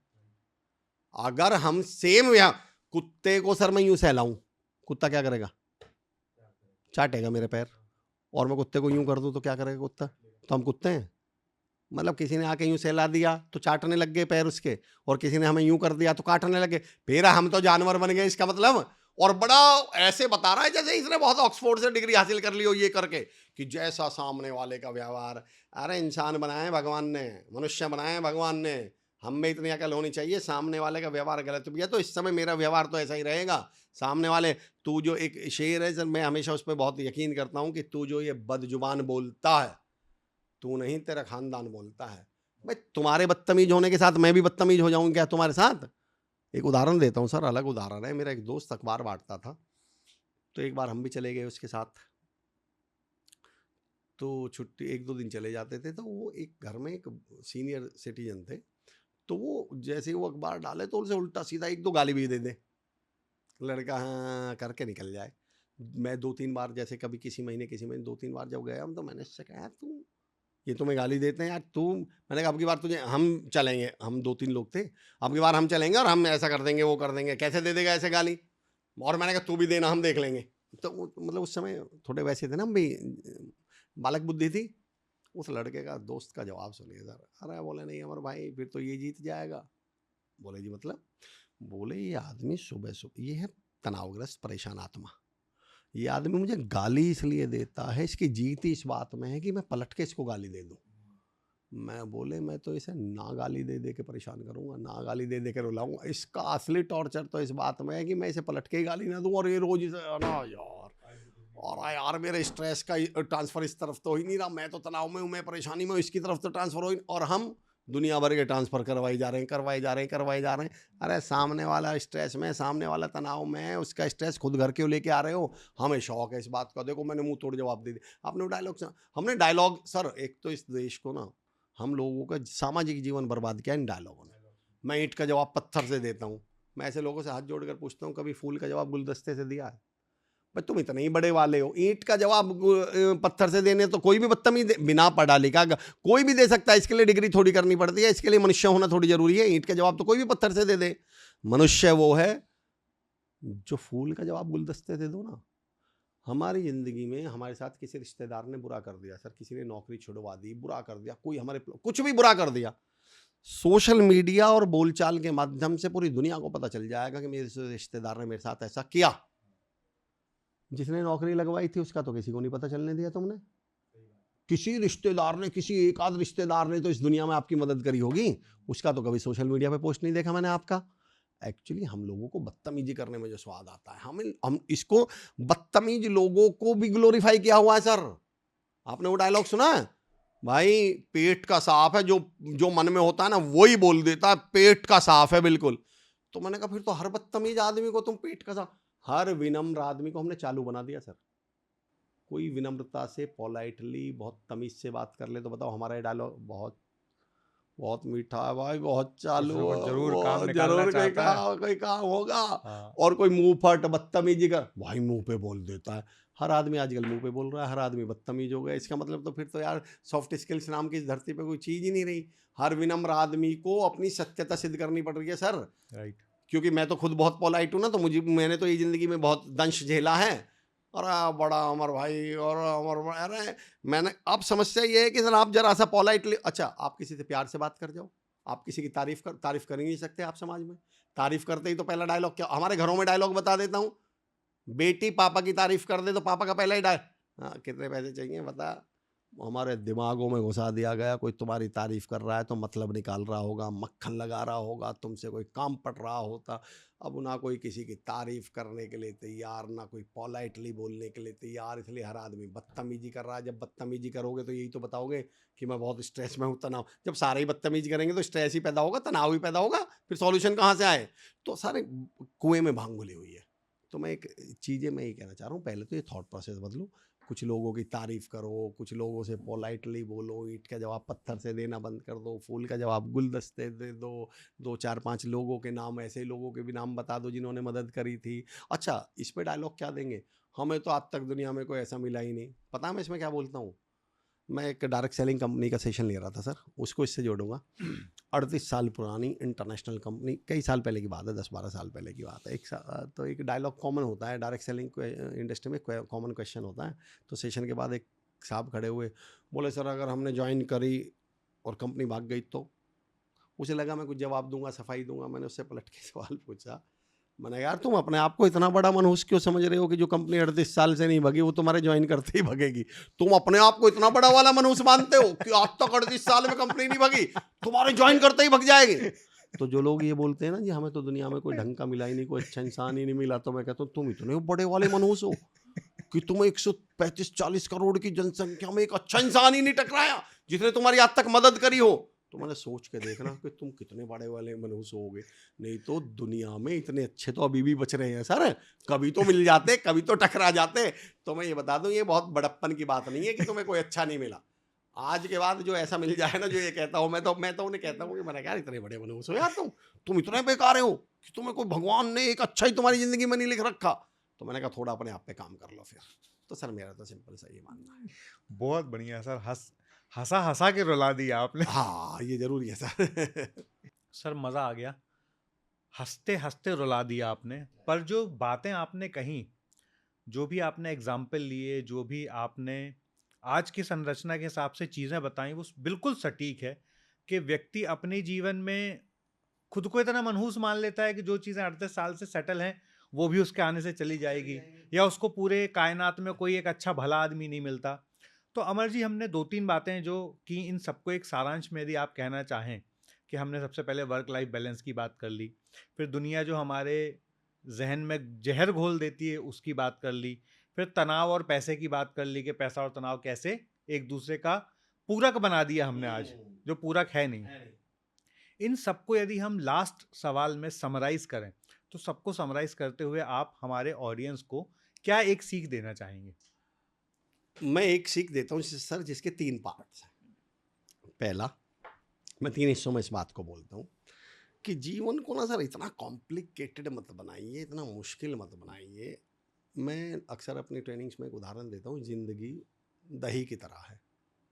मैंने कहा अच्छा एक बात बताओ, जब हम दही मिलती है तो दही खाने का क्या बढ़ा देती है? बोले जी स्वाद बढ़ा देती है। मैंने कहा उस दही में हम क्या करते हैं? कोई बोलता है जी शक्कर मिला के खाते हैं, कोई बोलता है जी मसाला चाट मसाला डाल के मिलाते हैं। मैंने कहा कैसा स्वाद लगता है? और बोले सर मज़ा आ जाता है। मैंने कहा मेरे कहने से सेम दही को जस्ट खाने से 1 सेकंड पहले माइक्रोस्कोप लगा के देख लीजिएगा। बोले अरे सर उसमें तो बैक्टीरिया कीड़े दिखाई देंगे। मैंने कहा फिर खा के दिखा देना तुम। क्या जब आप बिना माइक्रोस्कोप के दही खा रहे थे तब आपको नहीं मालूम था इसमें बैक्टीरिया हैं? मालूम। तब नहीं मालूम था इसमें कीड़े होते हैं? मालूम तब भी था, पर आप उसके मजे ले रहे थे तब। पर आपने ये जो जबरदस्ती का माइक्रोस्कोप लगा के इसका पोस्टमार्टम किया है ना, अब ये दही खाना तो दूर, इसकी तरफ देख भी नहीं पाओगे। मैं कहता हूँ यार जिंदगी दही की तरह है। हाँ मालूम है इसमें दिक्कतें हैं, परेशानियां हैं, फलाना ऐसा ढिकना ऐसा, लोग ऐसे, अरे सब मान लिया तो क्या करूं? कीड़े देखने शुरू कर दूं क्या? नरक बन जाएगी जिंदगी। इसमें चाट मसाला मिलाओ, इसमें शक्कर मिलाओ और इस दही के मजे लीजिए, इस जीवन के आनंद में लो। जिंदगी मिलेगी ना दोबारा। अगले साल अगले जन्म में हो सकता है किसी और का पॉडकास्ट चल रहा हो और हम यहाँ छपकली बने लटक रहे हों ऊपर, और फिर हम सोच रहे हो अरे पिछली बार चित्रेश सर ने मौका तो दिया था पर अपन ही दुखी रह रहे थे। भगवान, अरे भगवान ने मौका दिया है, पता चला चींटी बने घूम रहे होंगे, कहीं कुत्ते बिल्ली बने घूम रहे होंगे हम कहीं। तो मनुष्य का जीवन बड़ा मुश्किल से मिला है। तो पहला तो मेरा ये है। दूसरा मेरा पॉइंट ये है कि सर हैप्पीनेस के साथ हमने जो सबसे बड़ी गलती कर ली वो स्टार लगा दिया। स्टार समझते सर? Conditions applied. कृपया करके इस स्टार को हटा लीजिए, वरना ये स्टार आपकी हैप्पीनेस को स्टार्ट ही नहीं होने देगा। मतलब हर स्थिति में हैप्पी रहना शुरू कर दीजिए। आप तो खुश रहो सर। देखो खुश रहने के लिए आपको किसी ना तो रिसोर्स की जरूरत है सर, नहीं है। सुखी रहने, देखो मैं फिर बार बार कह रहा हूँ, सुखी रहने के लिए रिसोर्स की जरूरत पड़ती है सर, खुश रहने के लिए नहीं। एक चुटकुला सुना था सर, मैंने उसे ज़िंदगी की फ़िलॉसफी बना लिया। हालांकि मैं जब ट्रेनिंग देता हूँ ट्रेनर्स को, तो मैं तो ये भी कहता हूँ कि दुनिया का सबसे बड़ा कंटेंट है इस धरती पे चुटकुला। उस पर मैं कभी बाद में आऊँगा, फिलहाल तो एक चुटकुला बताता तो हूँ। अगला पॉडकास्ट चुटकुले पे ही अरे कर लेंगे। सर मैं कहता हूँ कभी मौका दीजिए, मैं बताऊंगा कि चुटकुले से बड़ा कंटेंट इस धरती पर नहीं हो सकता। पर चलिए कभी उस पर दोबारा बात करेंगे। फिलहाल तो मैं एक चुटकुला सुनाता हूँ, 12-13 साल पहले सुना था सर, मेरी ज़िंदगी का हिस्सा बन गया। मैंने तो वो फिलॉसफी बना ली। खुश रहने का उससे बड़ा तरीका मैं आज तक नहीं सीख पाया। एक साहब अपनी वाइफ के साथ कहीं जा रहे थे, कंडीशन हटा दीजिए, एक खुश कैसे रहें। एक साहब अपनी वाइफ के साथ कहीं जा रहे थे, रास्ते में बदमाश मिल गए, उन्होंने उन्हें घेर लिया और एक गोला खींच के उस आदमी को उस गोले में खड़ा कर दिया और उससे बोले अगर इस गोले से बाहर आया ना तो जान से मार देंगे, गोली मार देंगे। उस आदमी को गोले में खड़ा कर दिया और उसकी वाइफ से मोबाइल छीन लिया, पैसे छीन लिए, जेवर छीन लिए, छीन के भाग गए। पब्लिक इकट्ठा हो गई सर वहाँ। अब जब पब्लिक इकट्ठा हुई तो ये आदमी हंसे ही हंसे हंसे ही हंसे हंसे ही हंसे। पब्लिक को लगा सदमा वदमा लग गया, ये तो यार ये तो पागल हो गया, क्या हुआ? बोले यार तेरी वाइफ से मोबाइल छीन के ले गए, पैसे छीन के ले गए, जेवर छीन के ले गए और तू हंसे जा रहा है, पागल मतलब क्या झटका, ऐसा क्यों? बोले बताऊं, जब वो मेरी वाइफ से मोबाइल और जेवर और पैसे छीन रहे थे ना, मैं 2 बार गोले से बाहर आया था। तो चित्रेश सर मुझे जिंदगी में ये सबक समझ में आया, जब तुम्हारा सब कुछ लुट रहा हो और जब भी आप इस बात के मजे ले जाओगे अपन तो गोले से बाहर आए थे, तो खुश रह पाओगे। बहुत बढ़िया। हमारी ज़िंदगी में सर इतने उतार चढ़ाव आए, इतने उतार चढ़। मैं एक गुड़गांव इंटरव्यू देने गया, इंटरव्यू में फेल हो गया सर। मैं और भानु मेरा एक दोस्त था, हम बाहर निकले। पता मेरा पहला डायलॉग क्या था? मैंने कहा यार भानु अच्छा हुआ यहाँ सिलेक्शन नहीं हुआ। बोले क्यों? मैंने कहा यार खेतान के तो पंखे लग ही नहीं रहे थे उसमें, तो उषा के पंखे थे, हम ऐसी कंपनी में काम करेंगे। वो मेरे मुंह को देखे बोले यार ये क्या? मैंने कहा और क्या करें, जब लगी नहीं तो ऐसे ही तो मन को समझाए। तो मैं तो ज़िंदगी में ये सीखा सर कि खुश रहना है तो फिर आप इस कंडीशन अप्लाइड। और आज के लिए लास्ट कि ज़िंदगी इतनी मुश्किल है नहीं जितनी हमने इसको बना दिया। कॉम्प्लिकेटेड हमने बना ली, मुश्किल हमने बना ली। सीधे सर इस किताब को आप लीजिएगा सर, इसको टेढ़ा करिएगा, टेढ़ा थोड़ा मोड़िएगा, जोर लगाने पड़ रहे हैं सर थोड़े बहुत। ओके सर इसको सीधा करिएगा, कोई जोर नहीं लगाना। मैं भी यही बताना चाह रहा हूँ सर, ज़िंदगी इस किताब की तरह है, जोर लगा के खामा खा का इसको टेढ़ी मत करते रहो। इसको सीधी रखने के लिए कोई जोर लगाने की जरूरत नहीं है, इसको नॉर्मल रहने दो। पर भगवान ने क्योंकि हमें जोर दे दिए तो हम 24 घंटे इसमें क्या लगाए जा रहे हैं? जोर। इसकी दुर्गति और कर ली। ज़िंदगी को नॉर्मली रहने दो, इसमें आपको इतने जोर लगाने की ज़रूरत है नहीं, और फिर ज़िंदगी का आप आनंद लीजिएगा। बहुत बढ़िया सर, बहुत बढ़िया, आनंद आ गया अमर जी। और यदि आप लोग आनंद लेना चाहते हो चुटकुलों के साथ, तो सारे कमेंट बॉक्स में लिखिए जोक, चुटकुला, कुछ भी लिखिए, तो मैं एक बार अमर सर का नहीं केवल और यहाँ केवल करेक्शन कर लो सर, पता चला इस वाले के कमेंट में चुटकुला लिख दें और कोई पढ़ने वाला समझे पता नहीं क्या चुटकुला बता रहे हैं। तो अमर सर के साथ एक और पॉडकास्ट मैं करना चाहता हूं जिसपे अमर सर केवल चुटकुलों के ऊपर परिभाषित करते हुए चुटकुलों से कैसे जीवन को सरल बनाया अरे जाए, सर मजा आ जाएगा। इस पर पॉडकास्ट करेंगे। तो यदि आप चाहते हैं कि एक और ऐसा पॉडकास्ट आए तो एक बार कमेंट बॉक्स में लिखिए जोक्स, और अमर सर लेके आएंगे बहुत सारे ऐसे उदाहरण जिनको हम चुटकुले रूपी मानते हैं पर उससे जीवन की बहुत सारी चीजें सीखी जा सकती जी। हैं। तो अमर सर बहुत बहुत धन्यवाद। कब 1.25 घंटा निकल गया पता ही नहीं चला आपसे बात करते करते। जब जब आपका पॉडकास्ट करते हैं तब तब समय का कभी पता ही नहीं चलता। तो किसी बड़े बुजुर्ग ने बोला है जी कि जब खुशी के दिन होते हैं आए है तो वो पता नहीं चलते, वो पता जब गम के दिन होते हैं तो वो बड़ी मुश्किल से कटते हैं। करते तो ये हैं। जो आपके